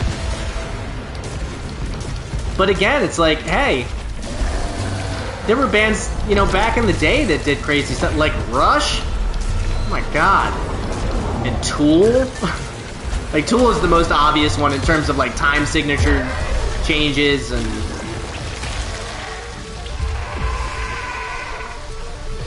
But, you know, there are certain songs that people who don't appreciate that kind of stuff can still enjoy, you know? Like, Tool even has songs that are a little bit more mainstream. But then they just have super crazy, like, 11, 12 time signature songs, you know? Like, stuff that is just like, man! Yeah, and Tool's been around for like 35 years. Something like that. Still putting out music. But heck, I mean, I think Smashing Pumpkins is putting out a new album soon. Like, it's the beauty of music, you know? Like, you can just keep playing, you can keep going. Hostels explode on death.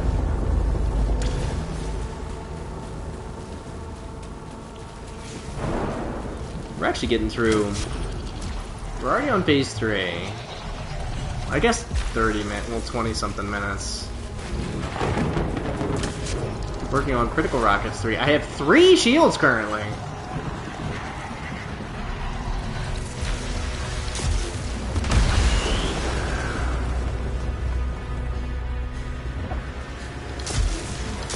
I don't think I know that.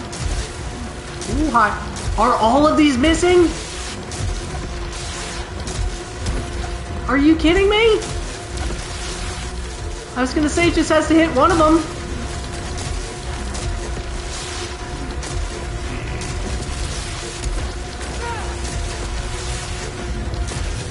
Oh, gotcha.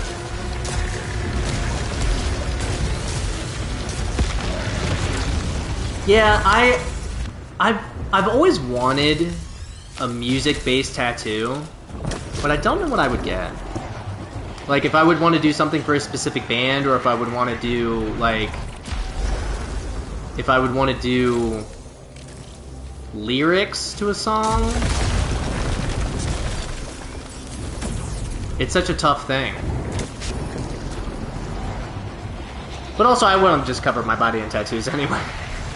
If I always tell people that if I won the lottery, I would travel the world and get tattoos everywhere. Just cover my body. See the whole world, cover my whole body in tattoos. Key to be reused. Better salvage. Yeah, I'll do better salvage. Grabolight's disappearing a little bit faster. Ooh, hi. You're melting into the...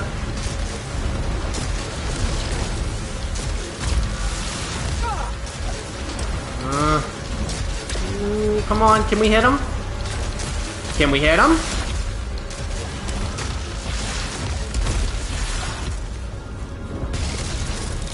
Ah, crud. Yeah? Is that because of the pain factor, or just you're just not into it? Whatever excuse you have for not getting a tattoo is just as valid as your excuse for getting a tattoo. Because I'm a big fan of art. Ah, okay. Well, you know, it depends on... So where did you get it? Because certain spots are way more painful than others.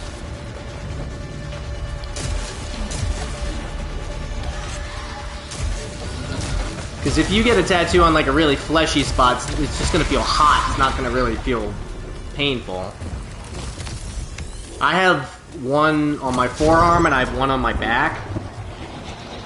And, you know, the back one, when he was going over like the kind of more fleshy parts of the back, it didn't hurt. It was just kind of hot when he was doing the fill-in. But when he was doing the outline and it hit my shoulder blades, woo!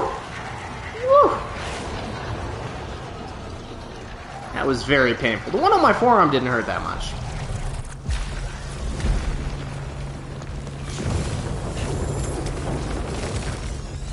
Oh, okay. Yeah, I mean, if you do anything that's near bone, that could be really, because it's just not, it's not like a fleshy part. And if you go over bone, like, if you do like your shins or something, I heard the top of your feet hurts really, really bad. And it's huge, yeah, I mean, that'll do it. That'll do it.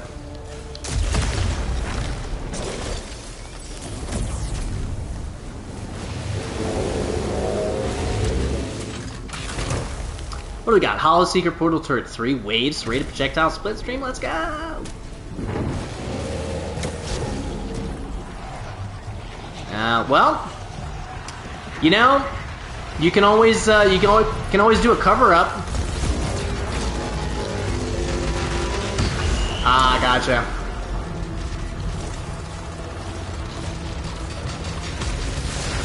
Well, you can do a cover up, and what you can do too is you can go to an artist and say, hey, like, I think one of the best things that you can do, especially for a cover up, is just go to the artist and say, like, hey, I'm kind of open for ideas. What do you think would be really cool for this? Oh.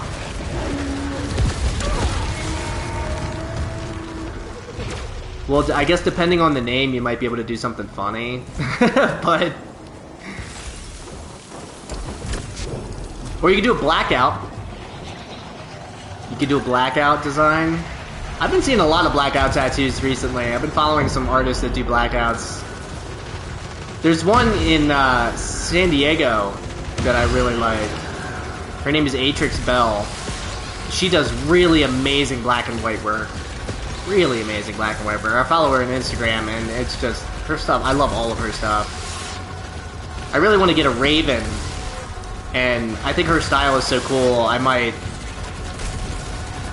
reach out to her eventually when I have an extra, you know, $1,600 for a tattoo.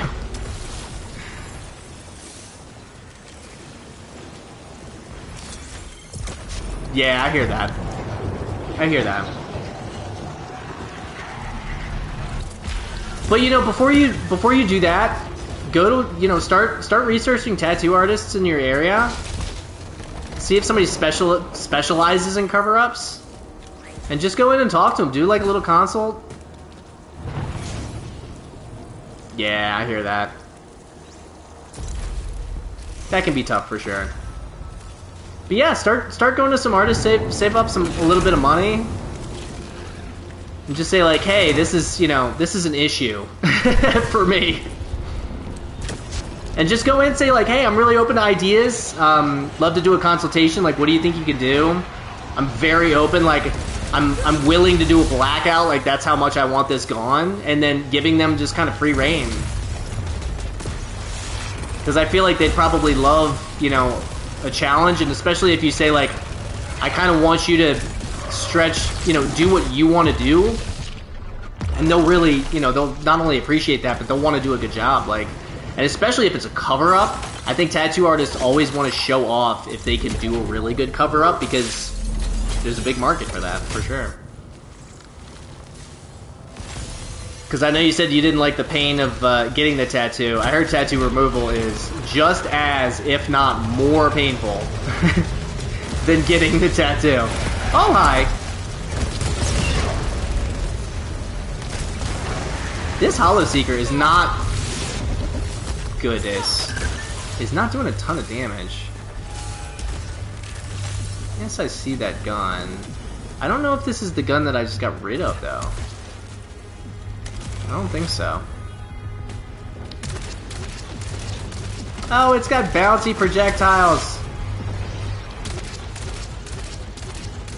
Wait. Oh, it's over here.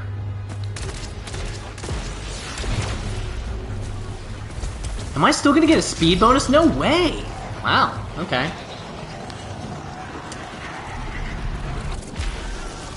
Ah, gotcha. Gotcha.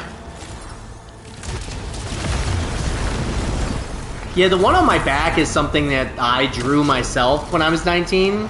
But I think what I'm gonna do is, instead of getting it covered up, I think I'm just gonna get it cleaned up and added to. That way it's like a mixture of my work and the artist's work.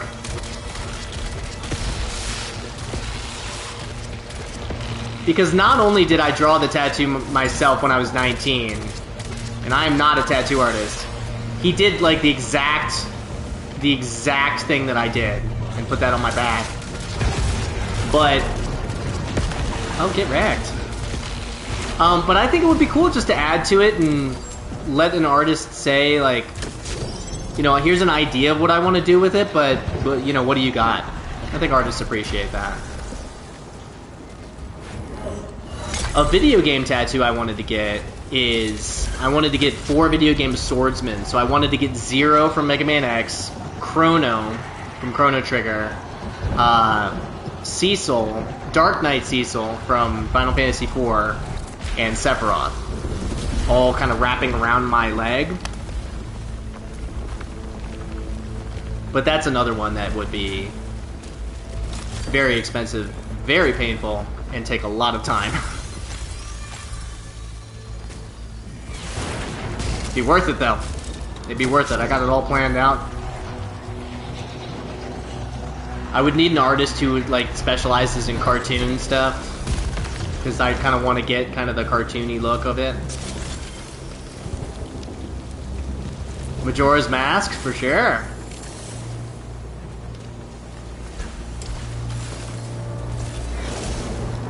Well, you know what they say, never ever say never ever. Oh, I'm already maxed out on proficiency. What am I doing? Oh no! There we go.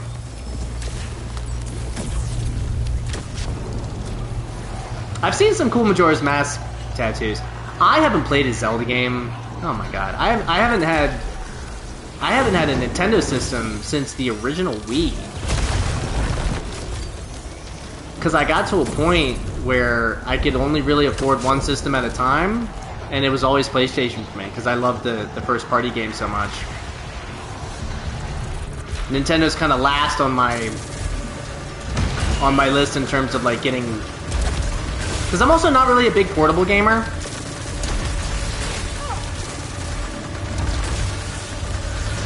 Yeah, it's funny, actually, the first time I ever played a Switch was the other day at that arcade bar I was talking about.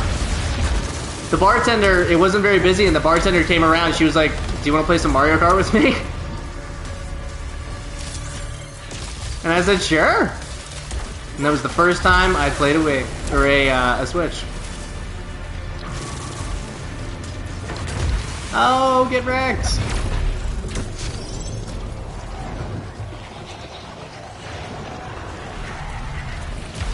I would say if I could have 2 systems from this generation now, I would get the Xbox, because the backwards compatibility. Because I have a ton of Xbox games, but I don't even know if my 360 would turn on.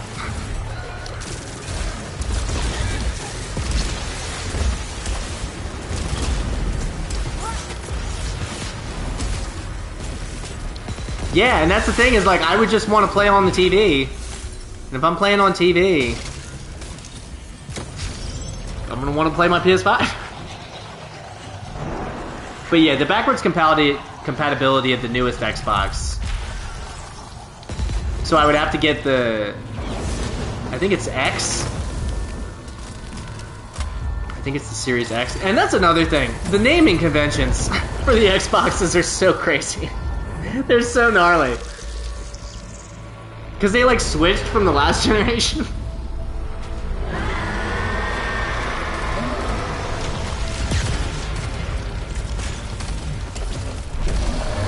Oh, is this web?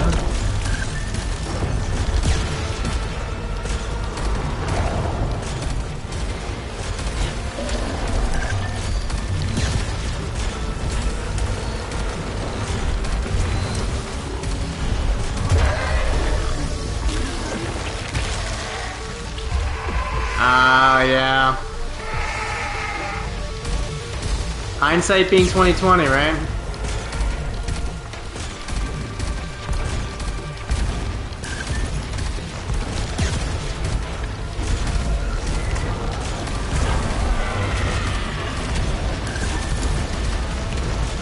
Come on, Algos. Ooh, hi.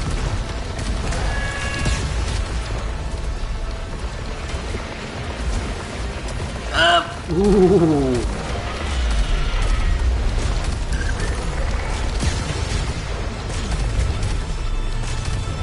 Man, the Pyro Showcaster is kind of stinky for Algos here. There we go.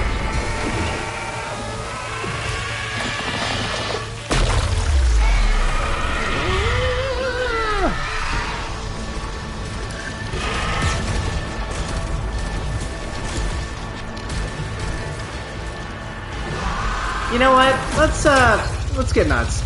Let's get nuts. Let's take away half his health.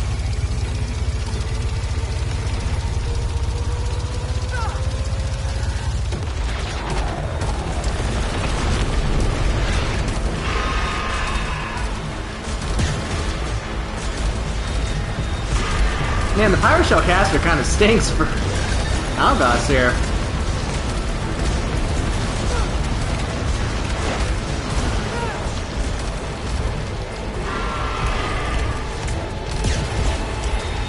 Oh, boo! There we go.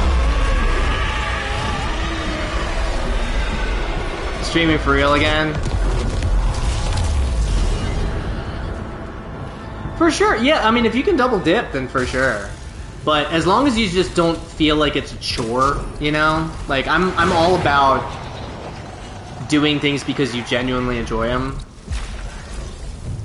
So if you can kind of double dip a little bit and do it because you like it, but you're also kind of getting that extra thing, then that's great. But also, some people just like to grind, you know? Some people like to grind. I think eventually, you know, once I get a PC and I can stream through that and use OBS and do all sorts of stuff and be a little bit more professional with my streaming, then I'll probably grind a little bit more. But if I ever feel like I'm doing it just to do it and I don't, like, thoroughly enjoy it, then that's the day I stop, for sure. But part of it is, you know, for me, is, like, interacting people. And I think when it comes to building a community, you know, that community can be small. It'll, you know, your people will find you. It's just how easy do you make it, you know, for people to find you, and how accessible is the stuff that you make.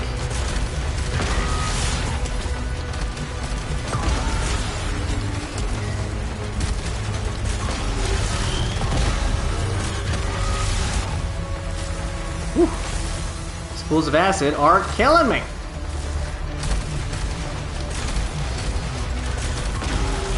Well, that's good. And that's really all that matters, right? Like, if it's something, yeah, like I said, if it's something that you enjoy and you want to do, then that's great. Another pylon driver? Get out of here. Working on Finisher 3. We're in Phase 4 already? I feel like I'm like not paying attention or something here. Ooh, hi. Hello.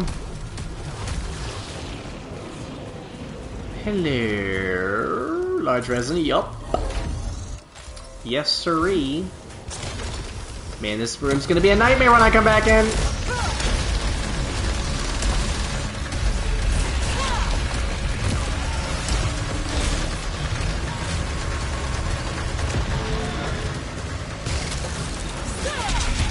Get wrecked. Get your shield out of here. Oh, boo! I knew that was there too. Sorry, Sylphium. Or, Obolite chunk. I guess this says Obolite extractor.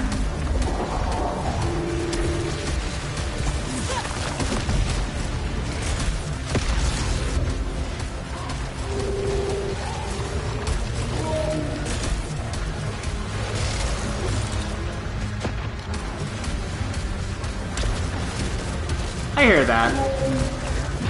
Yeah, and I mean, you know, content creation is tough. I think a lot of people think that they can kind of just come in and do whatever. Like, I learned that when I started putting my stuff on YouTube. Like, you know, I get a couple of views, but YouTube for me right now too is just a way to archive all of my streams, because they only last for so long on the actual Twitch site itself, archived. So I started doing that, and, you know, some people started finding me that way, but for the most part, people find me through Twitch and Twitter.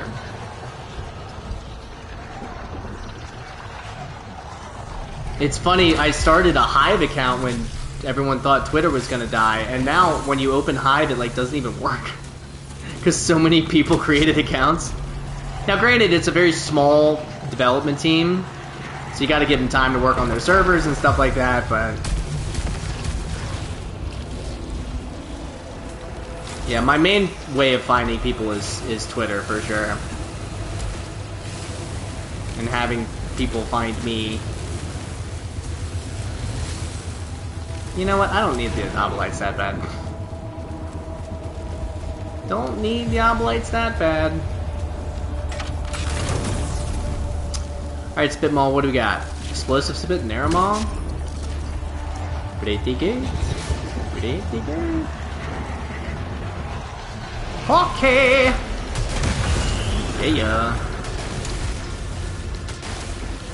Oh, I thought you fell into the thing.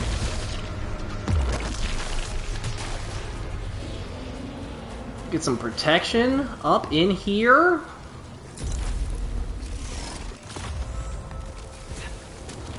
Already have a better score than last time, I think.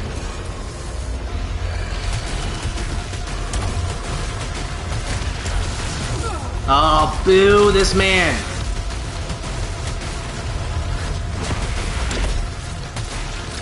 Oh, get rid of these guys. Ooh, I have a Doombringer. Let's get behind a wall and shoot this Doombringer.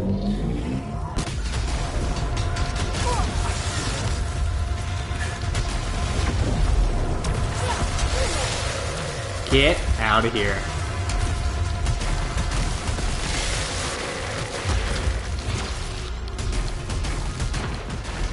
How do I go? Oh, I see a gun. Crud.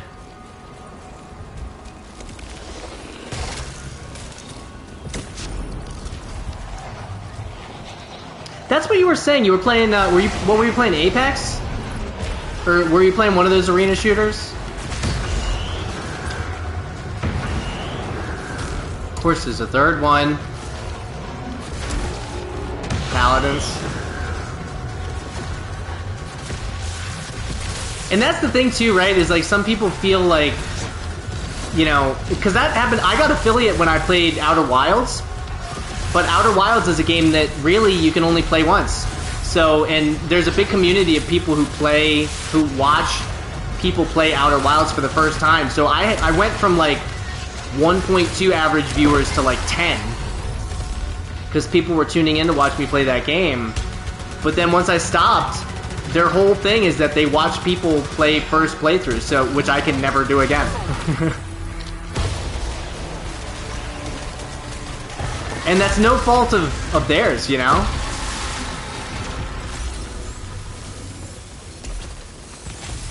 But I'm definitely one of those people where I'm not gonna like Returnal is the only game that I play consistently. And I love it. But the viewership for Returnal is not really that big.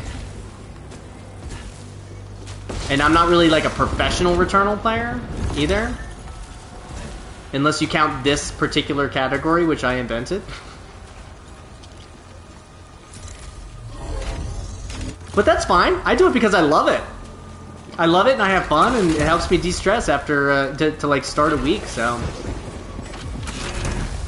Modified sidearm with serrated 3. And Doomringer again. Let's go. And my health is a lot. That's good. Ooh, hi. Oh, hi. Oh, yeah? Yeah, I mean, like... But that's the thing, too. That's kind of one of the beauties of being a smaller streamer, too, right? Is, like... I can make people feel welcome, and... Yeah, right? Like... And I love interacting with people. Like, it's my favorite. That was the really cool thing about Outer Wilds, too, is, like... The community that watches that game, these people are all super cool. And they're all on the same page about, like, no spoilers and stuff like that, but... Yeah, I love it when people come in. And not only that, but, like...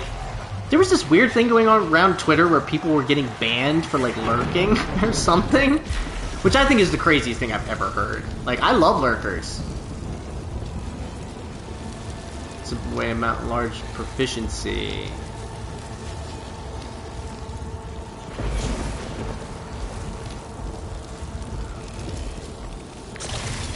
increasing repair efficiency is very good. But that's the thing too, is like one of the things that got me into streaming too was I was watching this Bloodborne streamer, and he's so good. I mean, he's been playing Bloodborne for, you know, so long that he could probably play it in his sleep. But he was the first streamer to ever actually respond to something I put in chat. And he has like an average of 700 viewers every stream, something like that. And I just thought that was so cool that he like actually responded to me. He was the first streamer I ever subscribed to, actually. I see you, Gun. But I'm the same way. Like, if a streamer... And that's kind of one of the things that stinks, is like if you have a streamer who has 10,000 people watching at the same time. Like, good for them. That's amazing. And I'm sure they worked really hard to get to that point. But you're right, there's less kind of interaction in chat because the chat is just so rapid fire.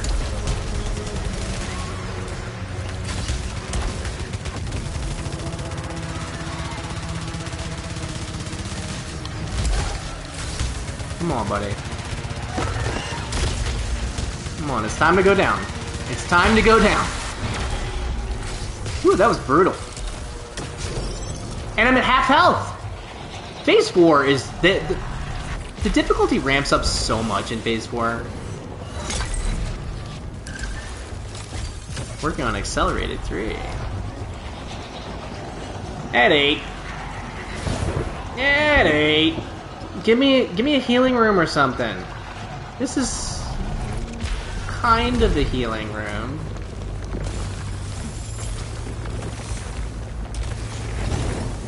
I'll get 3 little heals at least. Get me closer.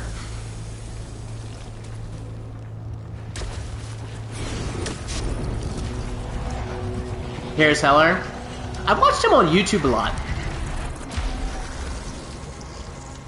Yeah! He fell in the shower over it. That's fantastic. Fantastic. Oh, no. Oh, am I just gonna hit all of them? Yeah, I've watched a few of his YouTube things, and I know that he does music for streamers, too. That's like one of his big ventures. Yeah, I just remembered that. Yeah, he streams exclusively on YouTube now, too, right? I thought about checking out YouTube streaming, but I think I would want to have a PC before I did that, because I would want to be able to create like a thumbnail and stuff like that for it. Make it look a little more professional. Infinity AR, what's going on? Good to see you. Ooh, hi. Oh, hi. We're talking streaming, we're talking... It's funny, we're talking about interacting in chat. In the chat. Ooh, hi. Oh, and you're malformed. Get out of here with your malformity.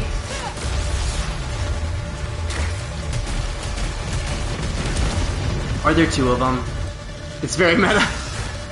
You need this game on PC? You know, I don't know. Sony's putting a lot of games on PC. Don't know if they're gonna do this one. Interaction is key for sure. It's it's honestly my favorite part of streaming. It's the reason why I do it. Like, I love video games, but I can play video games off stream just as much as I could on, but it's the interaction. You know, it's like the fact that people are taking time out of their day to interact with you, right? Like, it's amazing. Like, what a gift that the PS5 kind of gives me the opportunity to do that. And I'm excited to, you know, improve my stream and stuff like that once I get a PC. But man, this guy is beefy. I need to get this health. And also, is this a new weapon? I think it is. Get wrecked! Get absolutely wrecked. What are you? You're a Disgorger, and you're... don't get knocked down. Okay. And Golden Coil. Nice. Oh, boy. Oh, boy. Oh, and there's a Healy Tower, too. Oh, and a bunch of those.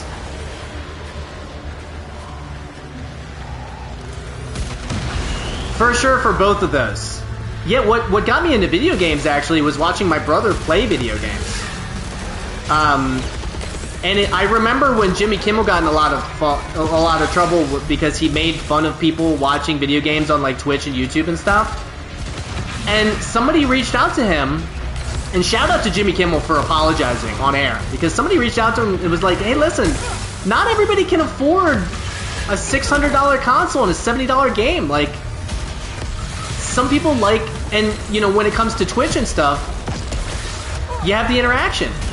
You know, you can watch somebody play a game that you love, that you've either played or you haven't played before, and you can have that interaction, and you know, it's kind of a new way to make friends, right? Like, if there's a game that you really love and you watch a streamer play it, it's a bunch of other people that enjoy watching that game as well. So you automatically kind of have that initial connection with that community. I think it's a really special thing. Yeah, for sure.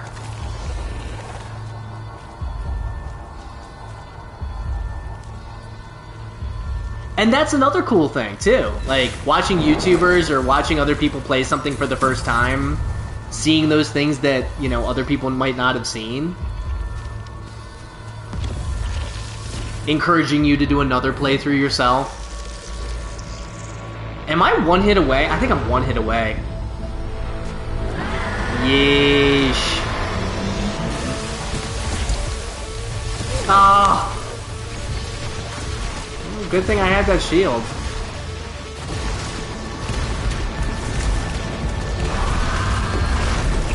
People are going to continue playing Skyrim forever. And not only that, but they're going to continue finding new stuff in Skyrim. I'm gonna have to double up my Disgorgers here.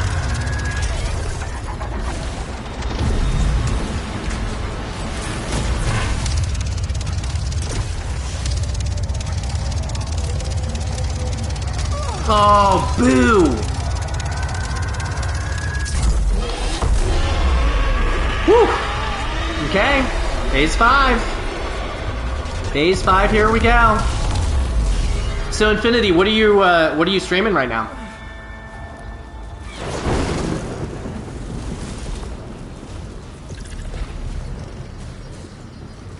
I hear that. Well, I was telling Justin earlier that YouTube... You're at work right now? I don't mean what are you streaming right now, but like when you do stream, what games are you currently streaming? And I really use YouTube just as like an archive for my streams right now. Eventually I'll make it look a little more professional. Resin Enhancer? A little late for a Resin Enhancer, especially since I'm at max health. I'm gonna get this Sylphian Vial and just pop it, honestly.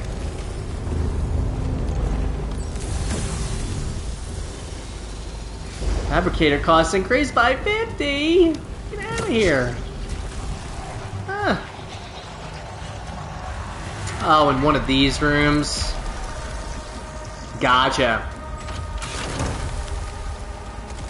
Yeah, I'm looking forward to hopefully finishing God of War this week. Even if I have to do 2, like, 4-hour streams.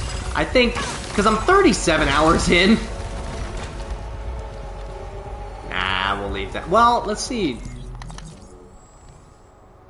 Oh, cool. That's a nice, that is a good idea for a channel point thing, for sure. Let's do melee kills. Melee kills is a finalist. This one is a finalist.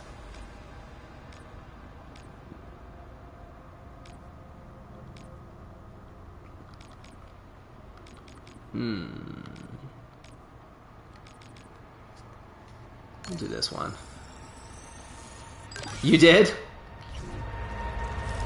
What did you do? Did you like just redeem too much stuff, or?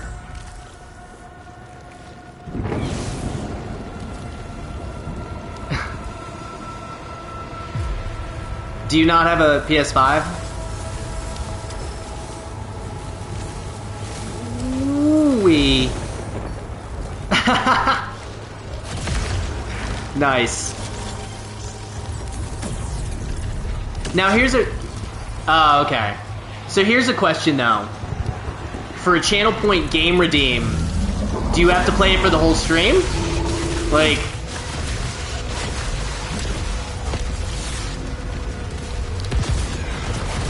How is this thing not doing as much damage? Oh, it's a lot of... Hey, but you know, at least that's a funny story, right?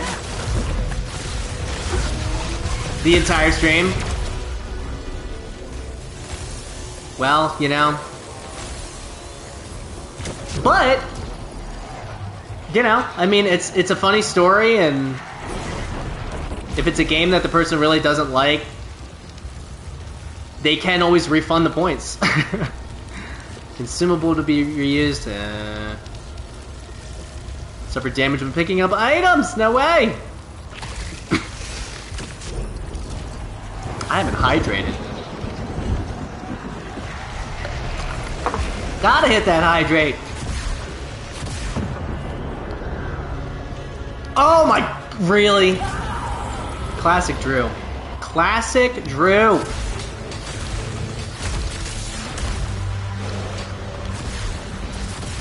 Ooh, I am not doing well with this. Rockland lava. Oh hi. Oh hi. Oh hi. Of course there's two.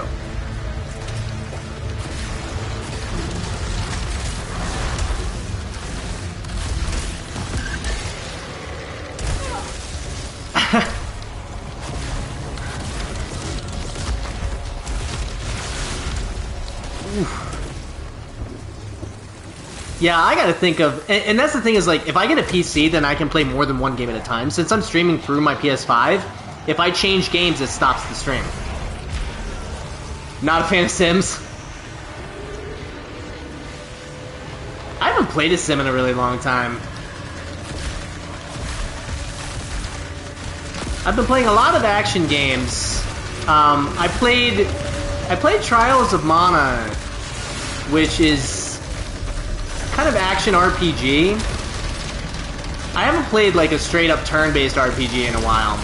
But that's another thing, is once I get a PC, then I can play my Super Nintendo Classic. And I get to play all of my favorite games of all time, including my favorite game of all time, which is Final Fantasy IV. I'll be very excited to play that on stream eventually. But also I get to play, like, if I get a PC, then I can get PC Game Pass as well. Which I would be very excited to get. PC just opens up a lot, a lot of opportunity. You gonna buy Midnight Suns? So, Midnight Suns, I've heard the combat is great and everything else stinks. And then when it comes to FF6, Final Fantasy IV is my favorite. I think Final Fantasy VI is the best. Oh, wait a minute, I'm already maxed out on health. At least I get a Resonant Shield.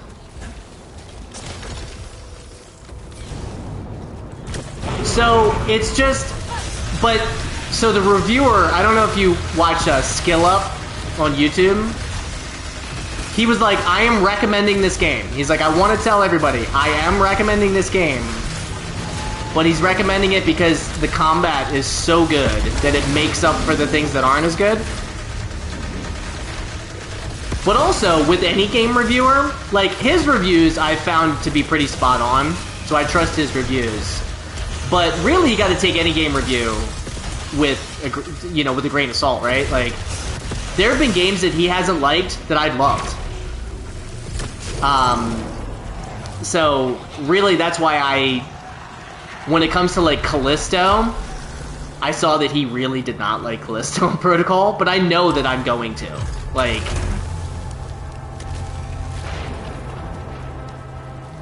And from what I've heard from other people, like my friends on Twitter and stuff, like they really like it. So really, it's. And also, sometimes even if a game is bad, you can still have fun with it, right?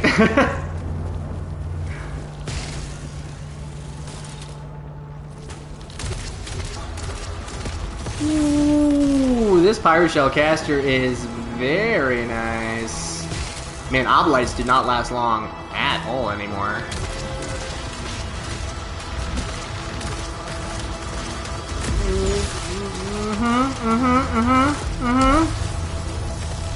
Careful, buddies.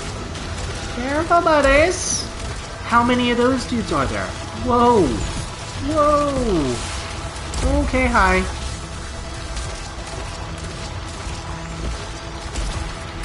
Ah.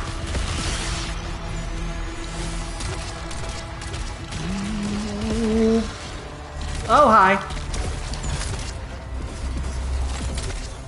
Come on. Come on. Okay. How many dudes are in this round? I feel like I've been in this... I feel like I just killed 20 enemies. Ooh, that was wild. Okay. Ooh, my health is still not great. I never got Phantom Limb. I'm just now realizing. Ready for the Game Awards. For sure. When are they? This Thursday, right? I'm very happy that Stray got nominated. I know a lot of people were really upset about that. But Stray, like... Ooh, yeah, let's pop this guy.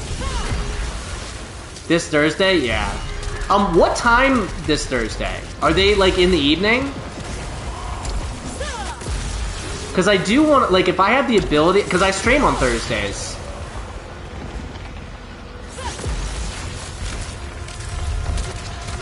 You're only playing games from your past? Sometimes you need that though, man. Comfort food. It's comfort food. Stray's really good.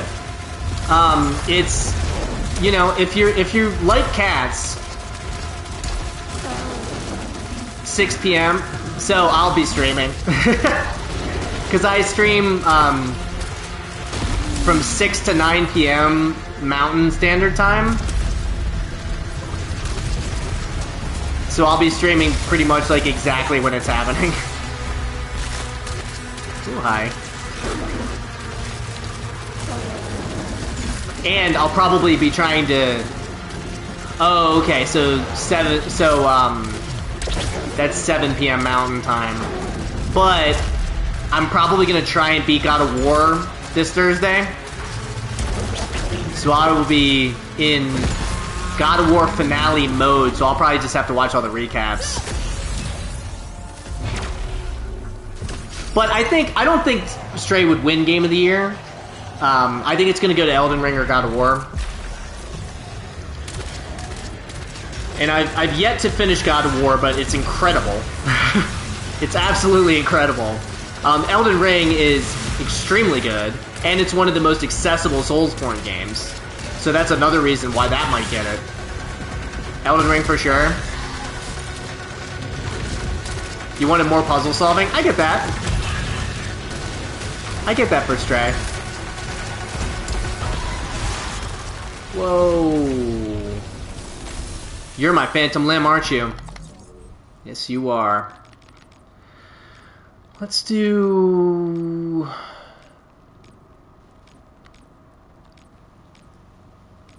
I want to see if I have any... Max Integrity. Get out of here. I don't know. Because, I mean, enough... People have had time to play God of War and finish it already. Alt-fire disabled? Get out of here.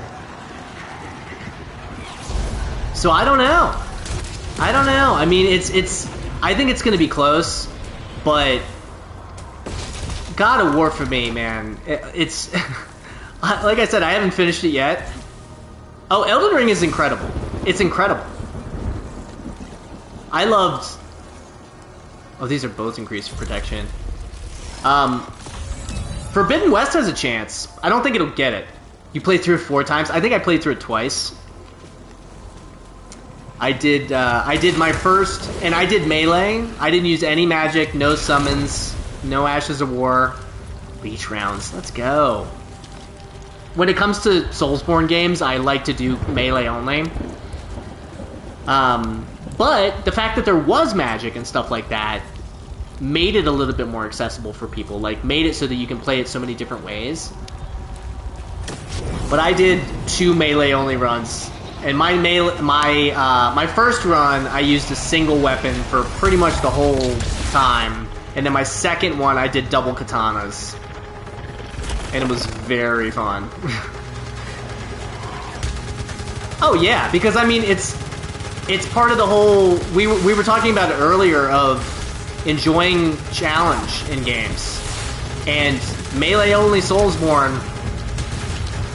I'm gonna do a Bloodborne BL4 run on stream sometime.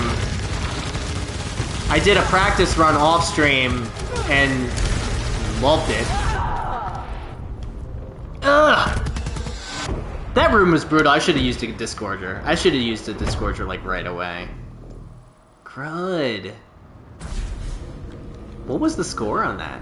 Your first playthrough was dual katanas? I used the one... I had 11.6 million on that one? Wasn't even paying attention. My first playthrough, I used a lot of... was an all-fist build. My first playthrough, I used that weapon that you get from the one Everjail. It's like a huge bleed weapon, I think. I used that for most of the game. And then my second playthrough, I think I used Millennia's katana and then another katana and just bled everybody like crazy. Like absolute crazy. And we're at 222. I'm wondering if I want to jump into the main game and go for Frike again, or if I want to do another mandatory run. All Blood Sorcerer? Eventually I'll probably do a magic run, but I just love playing melee so much. Like, what I'll probably do is I did the dual katanas. I did the one, like, beast blade or whatever it was. I think I want to try one of the other types of weapons. And I really like the dual wielding thing because I don't block. I don't do shields. So maybe I'll dual wield some other kind of crazy weapon, like max out my strength or something to just do 2 like giant weapons. Ice lightning katana build, that sounds fun.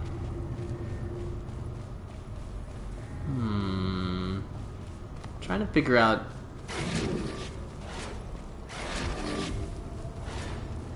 So I'm trying to think if there's another type of challenge run I can do that'll be a little quicker for my third run.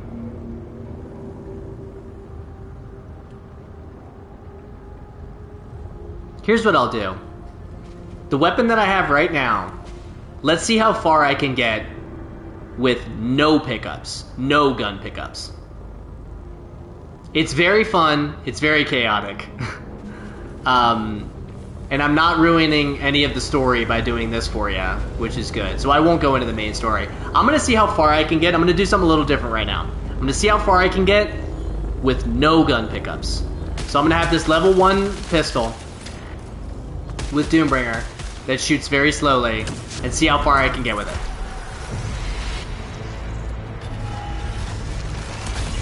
Do something a little bit different, because I think that'll be a little bit of a shorter run. I don't think I'm going to last extremely long. Well, my first challenge run that I ever did was I wanted to beat the whole game with pistols only. So I could pick up guns, but I could only pick up pistols. So this is kind of a modified version of that. Oh, I gotta get the health though. Just to switch it up a little bit, because I love doing the mandatory gun pickups. It was fun. It took me a few tries. It took me a few tries for sure. But it was really fun. I mean, and that's the thing is, like, when you get good enough at this game, and you can beat the main game,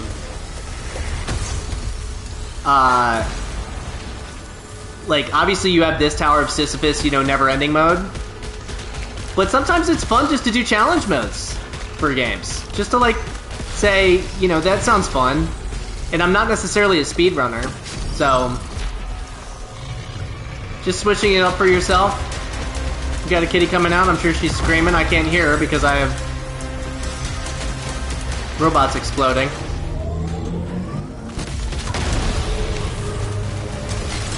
I actually should have aimed away. Ooh, crud. I see you, kitty. Wait, is there another? I see you. I can't hear you, but I see you. She's looking at me like, look, come on now. Okay. Ooh, I see you.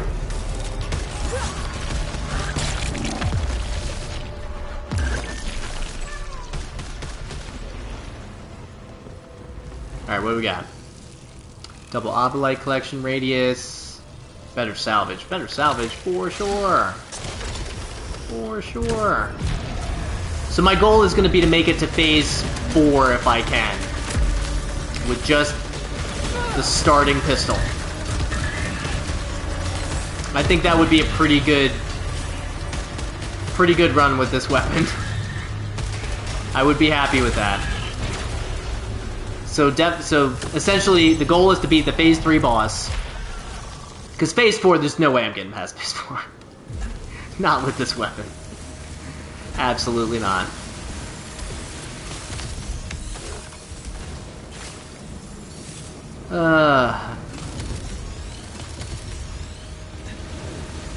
Oh, but I want the Obolites. At least we'll get our proficiency. Well, I guess the proficiency doesn't really matter because we're not picking up any other weapons that are going to be a higher level, so... maybe I should just stop. Well, they increase your score.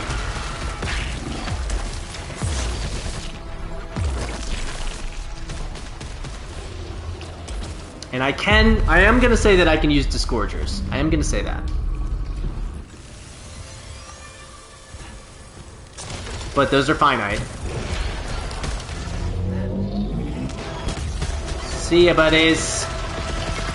Boom! Man, the Doombringer is so good.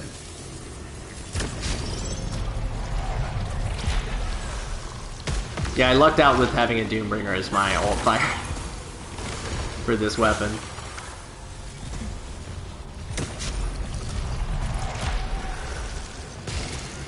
Oh, is it just gonna be the baddie? The big baddie?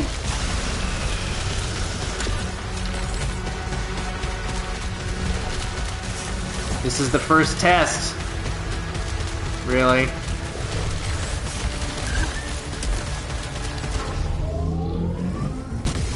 See ya.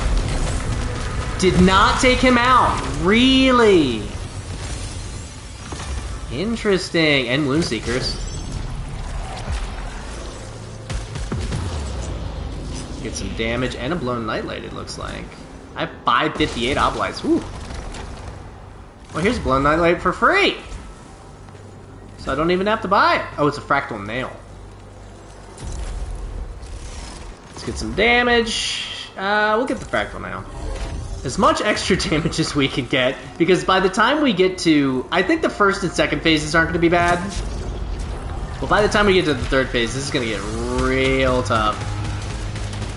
Because we're going to start doing, like, no damage.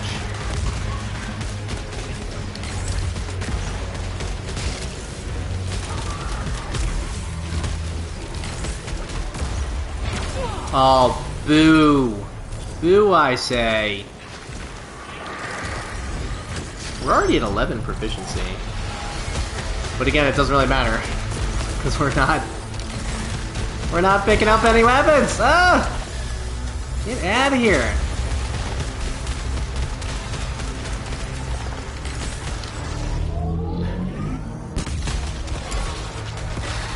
That'll take all of them out. Mm-hmm. What do we got? Resonant Shield and Reactor Stabilizers. Resonant Shield for sure. For sure. I need to get some all-fire cooldown stuff, because Doombringer is going to be pretty essential. Get out of here.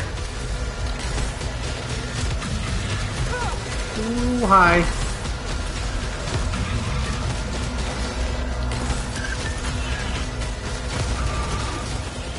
They're spitting health at me.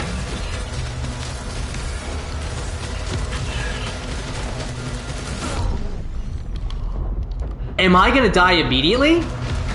I might actually fail in phase 1.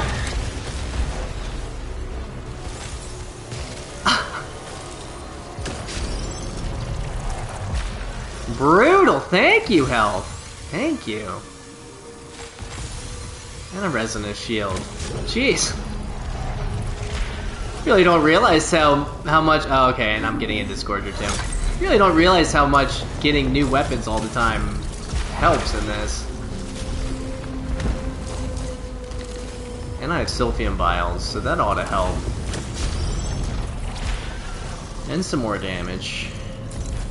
I probably should have gotten the health, honestly, but... Oops.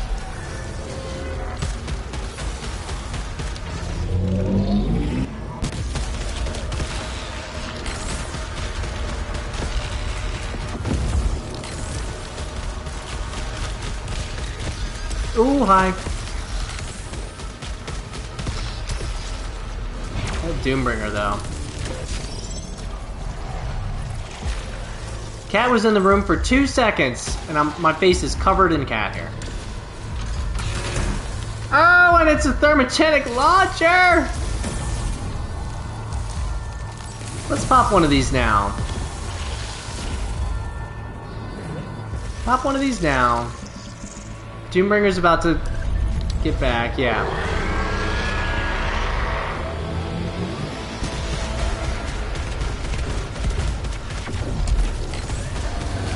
Did that really not do a lot of damage? Am I doing, like, no damage? I'm doing no damage! Oh, this weapon stinks! I might have to use my Disgorger. Look how much damage I'm not doing!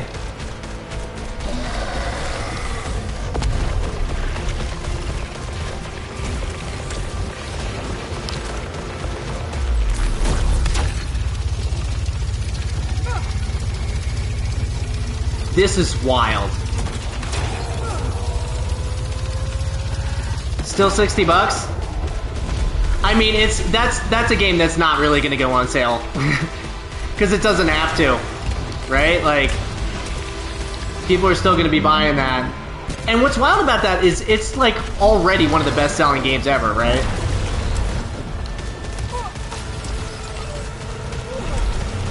Man. I'm getting absolutely wrecked by Algos in the first phase! At this point, making it to phase 3 is gonna be...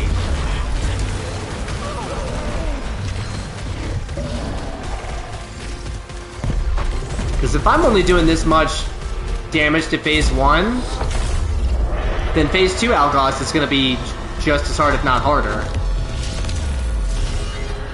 Whew, okay.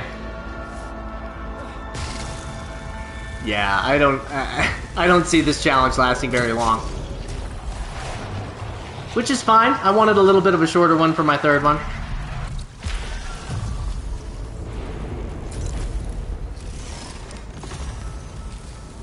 What do we got? Ooh, Phantom Limb. What up? Probably should have gotten the damage, honestly, but... Whoopsie diddlies. Because even though my health is going up, my damage is not, so... Yeah. Oh, things take so many hits.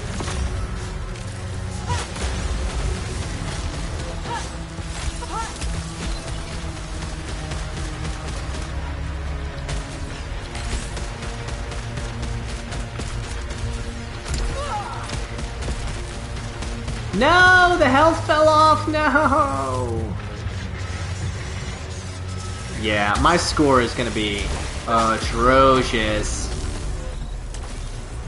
Yeah, at this point, making it to phase 3, like beating phase 2, is gonna be really tough.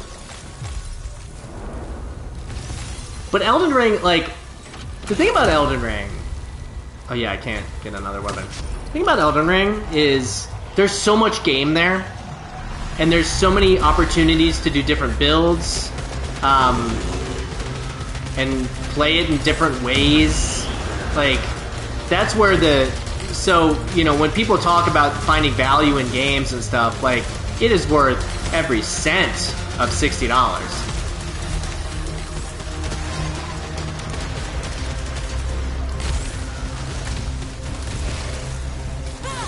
I'm gonna have to start using my melee more.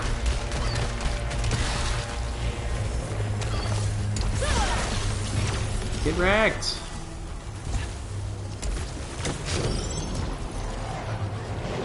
Oh, man. And now I want to play Elden Ring.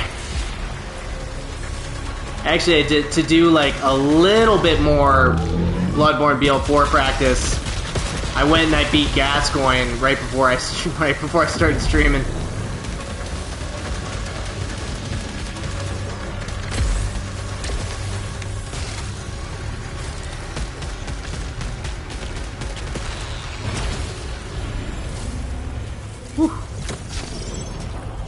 And yeah, Shadows of Yharnam, super tough BL4. Rom, super tough BL4. Yeah, I think the Shadows and Rom took me the most tries of any of the bosses. Because there's such precise fights, and there's so much, like, there's a bit of randomness to them, and eventually you get to a point in a BL4 run where just everything one-shots you. So you have to like no-hit bosses. And you don't do a lot of damage. But man, it just brings back that same kind of feeling. It's like of just a crazy amount of accomplishment. Get out of there! Do not.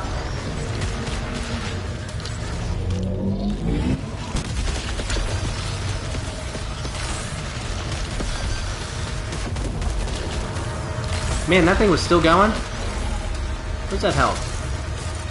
There we are. At least I'm shooting extra shots with my stuff here.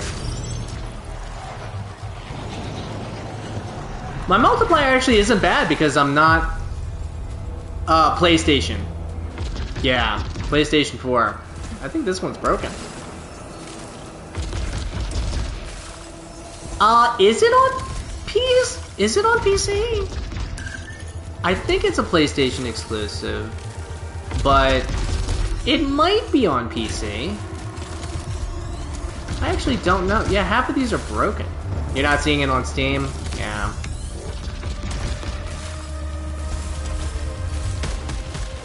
Honestly, though, Bloodborne is worth buying a used PS4. Like... It's worth, you know, $150 or something if you can find a used PS4.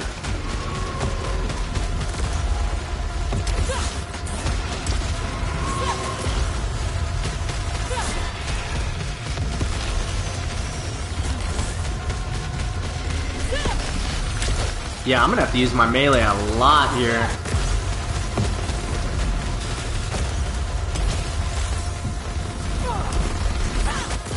This is cool. I, like, really have to concentrate for this. Ah, gotcha. Again, it's that hindsight being 2020 that we were talking about. Can we stop running away from me? Buddy?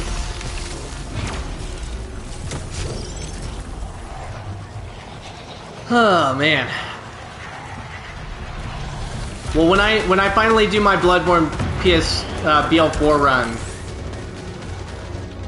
since you follow me on Twitter, you'll see when I'm doing that, and so you can see kind of what the hype is about. See me beat my head against the wall for that challenge mode.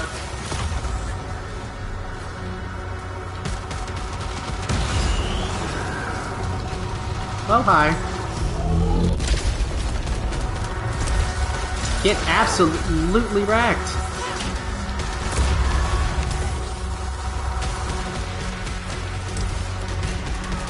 Come on, buddies.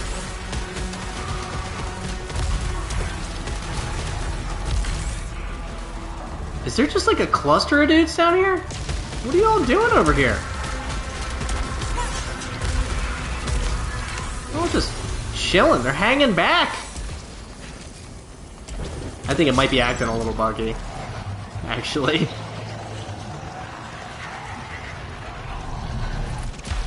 Okay. Looks like I can get some more damage. Hopefully I can get a nice artifact here. Positive effects of parasites. Yeah, it's fine. It's fine. Yes, more damage, please. Any way that I can get more damage. Because I'm at 24 proficiency, and this weapon is like level 1.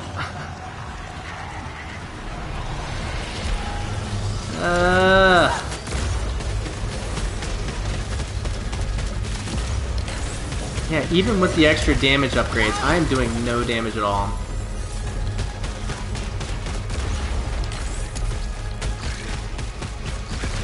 Is that health I say? I believe it is.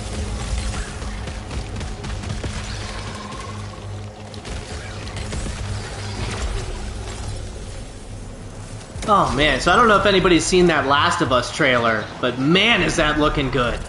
Holy moly, does that look good. It looks like they're really trying to stay true to the game, but also like it's just so just the medium of games is so much different than the medium of television.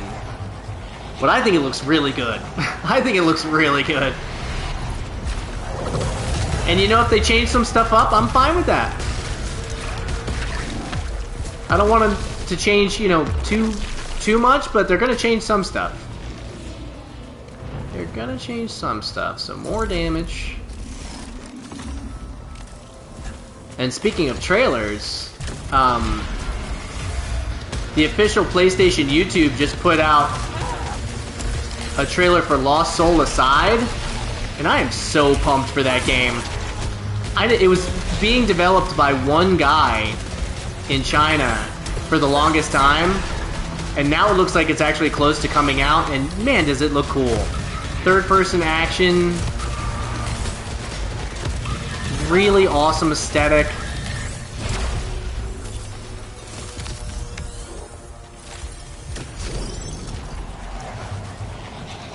And it looks like it's coming to PS5, which I'm super pumped about. Super pumped about.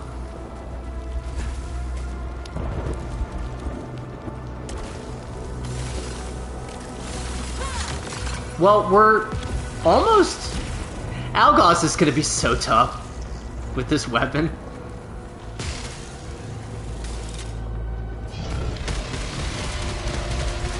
Like, look at this. I can't even beat this guy with one clip. Took 2 clips. 1.5 clips. Oh, you would have a shield. Get your shields out of here, bro.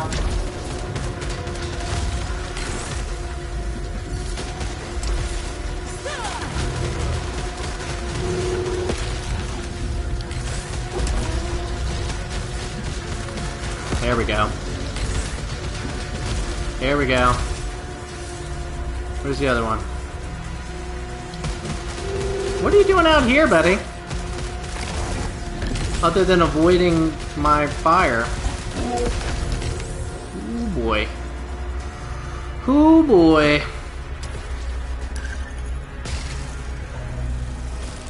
Yeah, I did not think this was gonna be as hard as it's been, actually. With this starting weapon. Interesting. is what it is. It's definitely interesting. Where are we going? Where are we going? Let's pop you. Get out of town. Ugh. Right before I hit the interference sphere.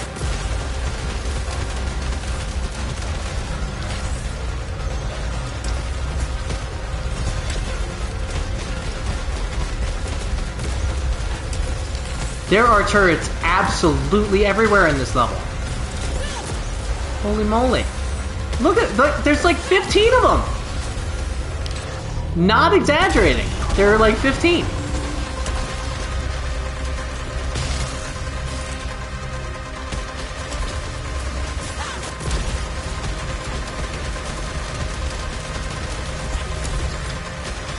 Did I really miss that?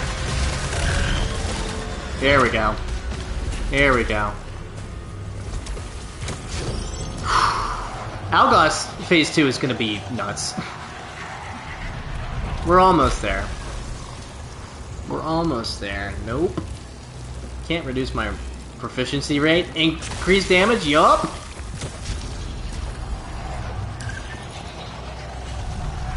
Because who needs proficiency rate when we can't change weapons? It's funny, this is kind of the opposite of the original challenge mode that I started with, the mandatory gun pickups.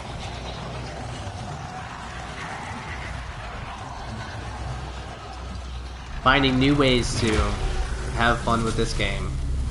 There's so many ways to have fun with this game. And I get a resonant shield, let's go. Let's go! Yeah, boy. Like, look at that! I can't even take these turrets down!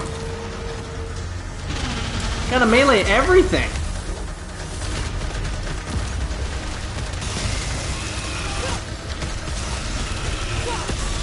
Ah, boo!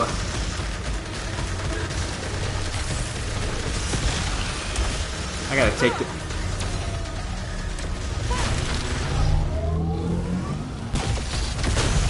Oh, I wanted to miss him!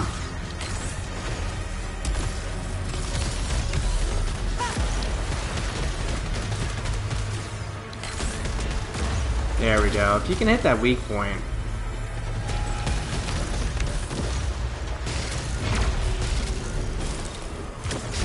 Okay! Time for Phase 2 Algos. It's probably gonna take me 20 minutes. Probably gonna take me 20 minutes. But we'll get him. Or I could use a Disgorger on him. We'll see how much damage I do. We'll see how much damage I do.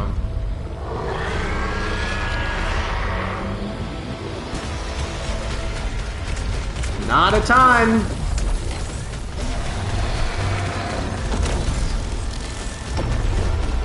I think I'm gonna save my Disgorgers for Phase 2 though, because...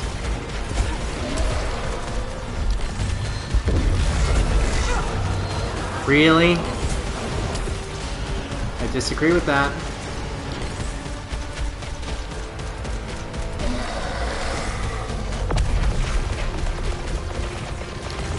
You know what though? I kind of want to keep him in the middle.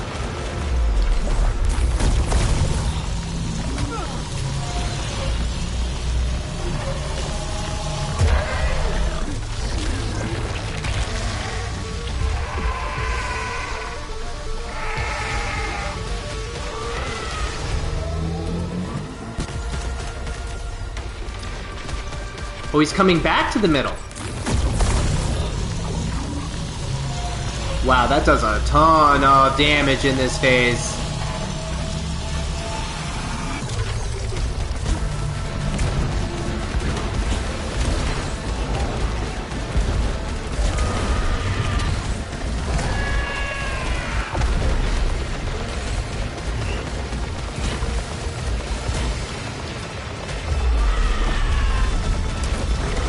I don't really want to use my other Disgorger, but I might have to.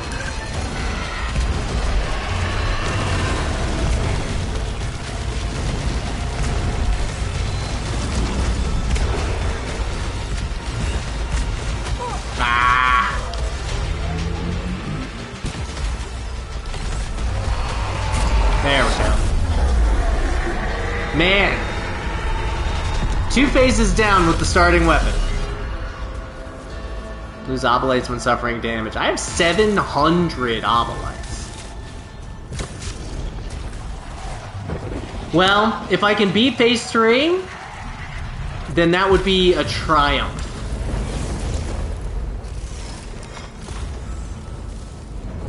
An absolute triumph.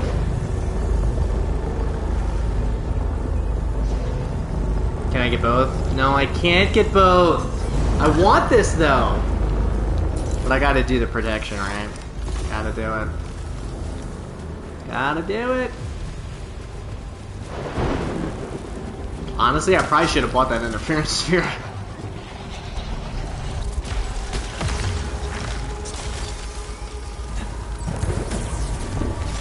The good news is I can skip the proficiency in this room. Is there another health anywhere? No. I am getting out of here then. Another cool thing is, like, since I'm not stopping for anything, my multiplier's staying nice and high.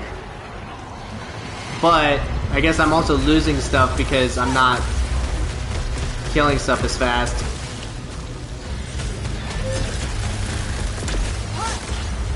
So many turrets everywhere.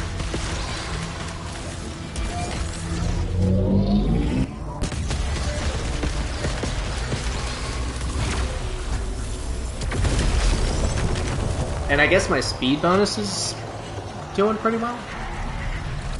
I don't know. Increase proficiency rate? Nope.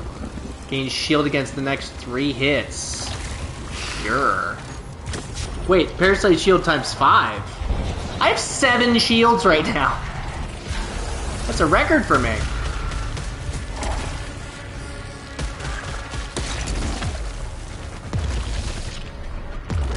Thank goodness there's no pools of acid right now. Oh, hi. No, I shouldn't have done that. That was very silly. That was very silly. Hopefully I can get back up on that alt-fire quick. Oh, hi.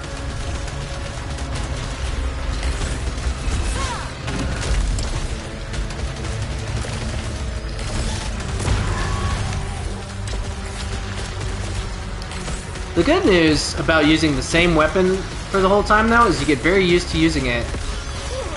Oh, come on! I definitely hit that. Do this, man.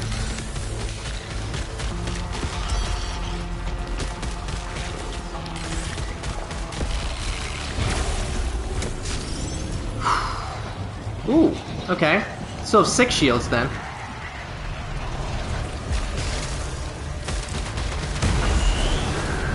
6 shields left, so that ought to help for sure.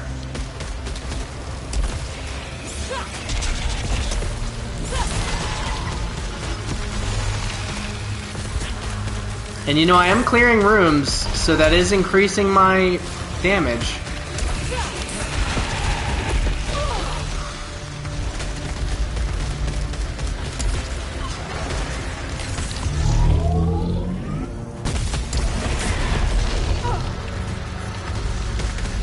Really? I thought I dashed out of that. Interesting. I think I'm not doing bad, honestly. To be perfectly honest. I am feeling like I'm not getting a lot of Disgorgers, but I need at least... If I want to beat Algos 3rd phase, I need at least 2 for just that phase. Which means I would have to beat the first 2 phases with no Disgorgers. Which in itself is crazy. Down to 5 shields.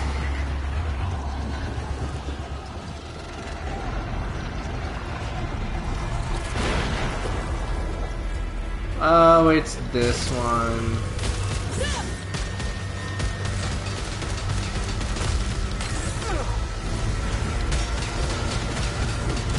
This room is an immediate nightmare.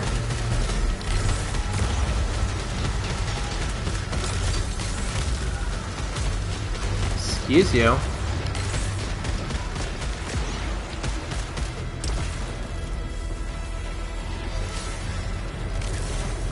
Yeah, see ya.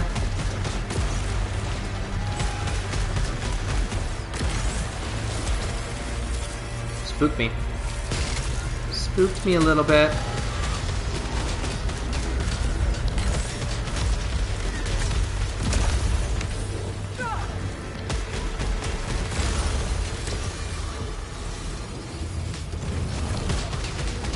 Get out of here. Whew. Oh, I got hit a bunch in that. Oh, and that thing's gonna trigger 2 malfunctions too. Not ideal.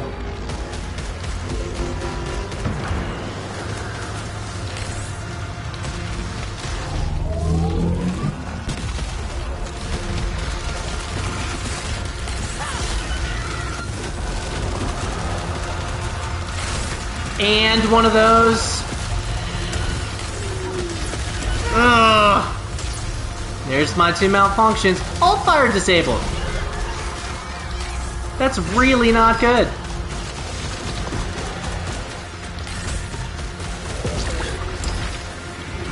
That's really not good. Stagger.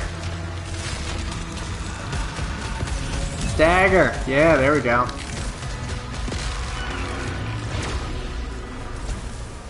Collect obolites is that one. All fire disabled until I collect obolites. That could be the death of me. That could be the death of me. Because this is the perfect room where I really need my all fire.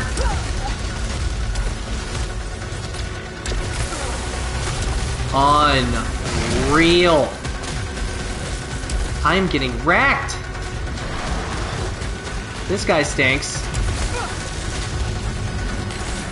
This might be my last room. Since I can't use my all fire.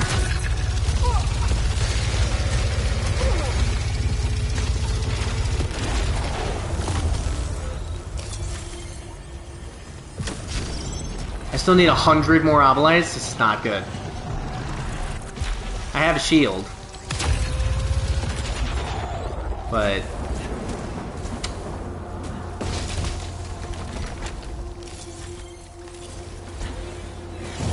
fire cooldown reduced, but I can't use my alt fire. I'm getting the integrity augment. I'm getting it. Get some health back. Yeah, this next room might be it. I am at 3 hours, so that matches my timeline here, but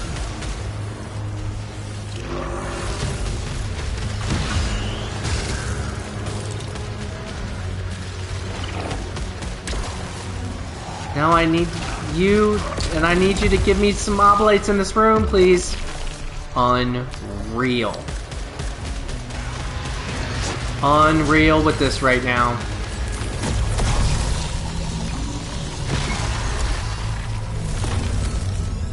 Reactive stabilizers.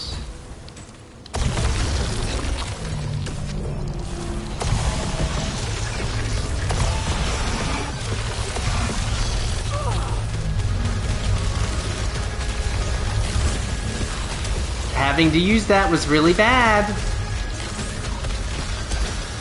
I really, really need my alt fire.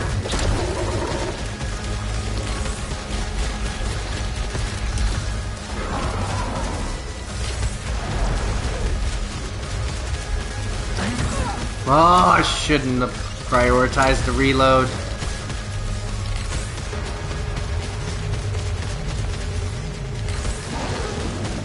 Get staggered. Get staggered. Weak point.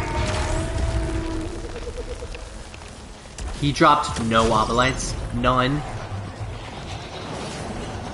Unreal. How would I have to get a parasite? Weapon damage decreased. Triggers 2 malfunctions. Ah! But I can't decrease my weapon damage. That would make me completely ineffective against the boss.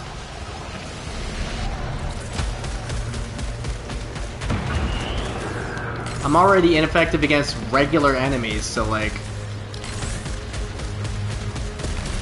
Give me those obolites. Dude. Give me the obolites.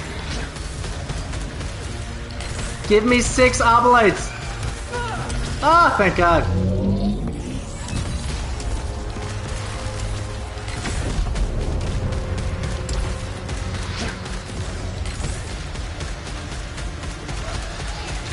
Are you kidding?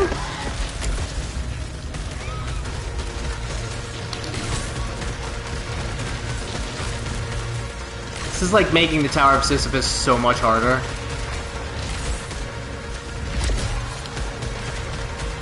How do you like it? Oh.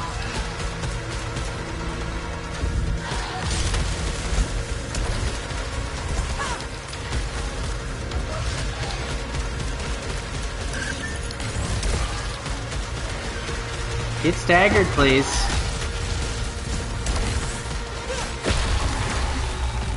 Whew. Man. This is wild. This is wild. I'm like one hit away from dying though, so... So I think we're... I had 3 Disgorgers.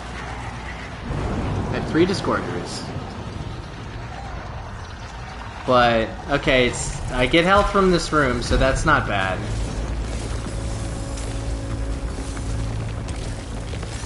But it's only gonna bring me to like 1 regular health bar's worth. Not even! So I can get hit twice, I think. And if I make it to the boss, I don't think I have enough Disgorgers for the boss. Yeesh. But at least I get a shield.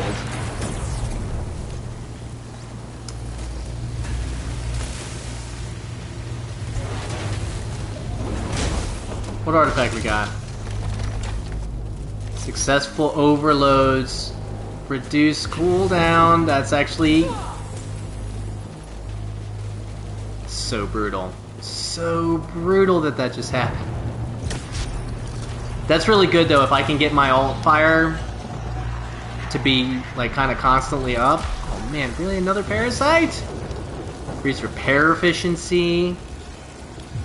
They're both weapon damage decreased. So not using a consumable unused though could be good for the boss if I use the Disgorgers.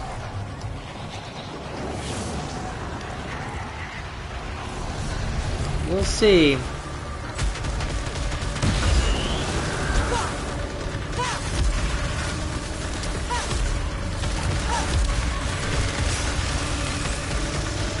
Oh, and he's malformed. Really not good. I gotta do it. I hate that I gotta do it, but I gotta do it.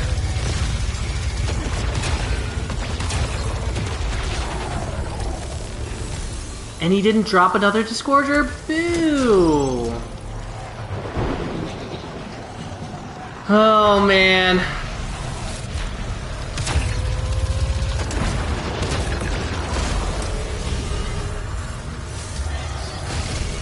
Oh, I have to collect oblates again? So the melee cooldown, that's gonna be there for the boss.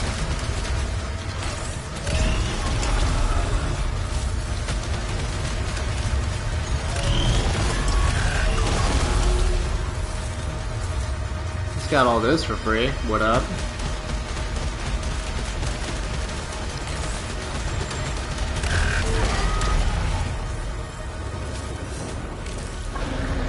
Hi.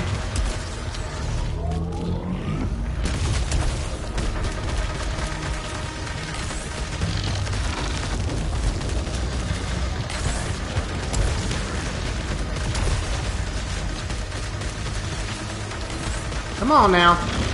There we go. Give me all your oblates. Oh, I still only have 75. Use keys! I'm back to full health, though. Somehow. Somehow back to full health. Ah, but we're at the boss. Yeah, boy.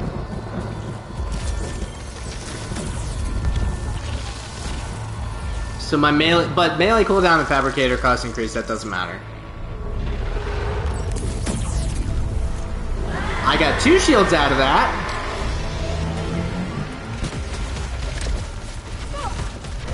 Unreal. I think this Algos, I think phase 3 is going to be the end of my run. I'm calling it right now.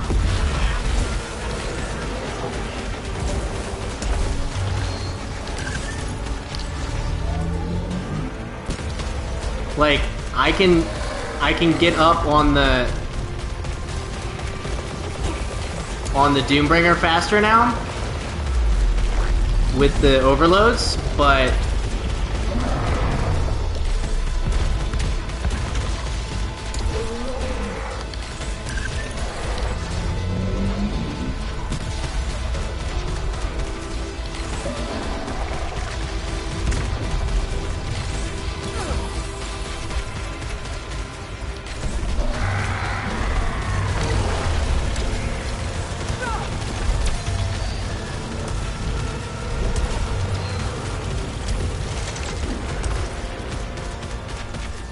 like, look how much health he still has left for phase 1.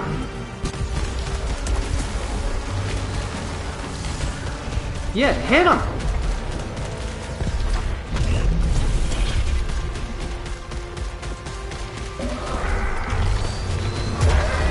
It's like he's running out of stuff to do in this phase because my weapon wasn't doing any damage.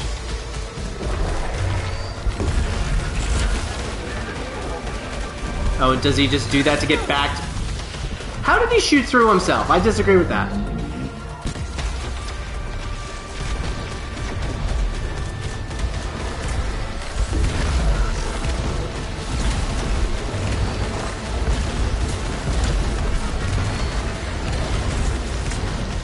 Come on now.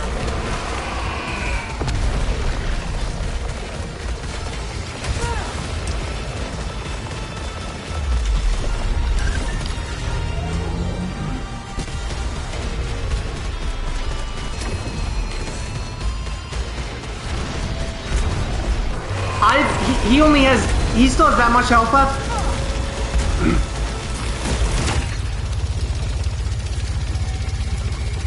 I can only really afford to do this once in this phase and once in the next phase.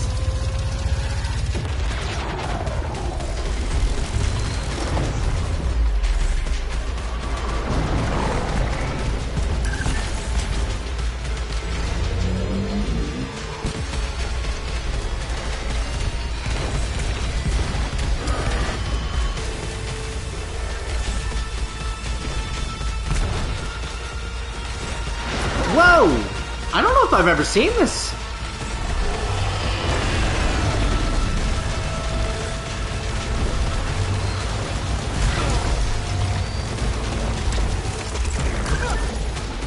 Absolutely insane.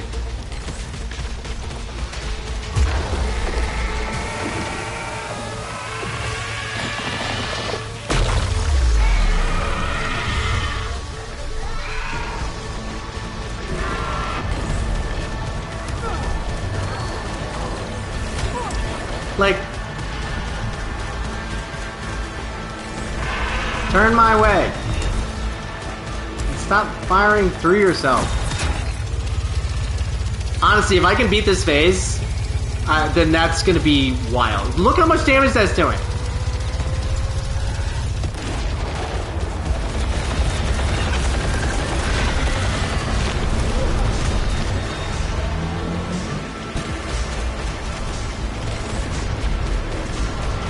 He's only halfway done.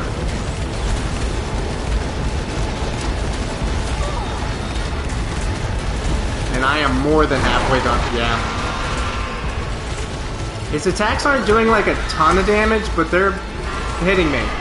And he's only halfway done, even after Disgorger.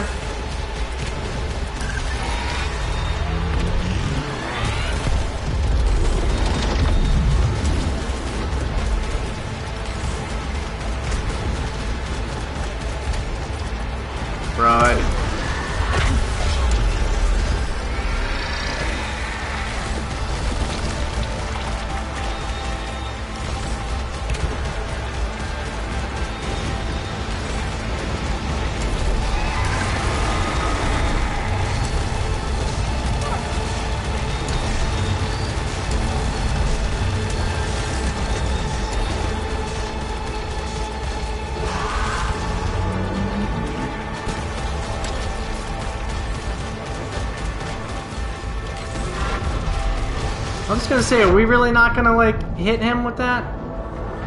It's the whole point of the Doombringer.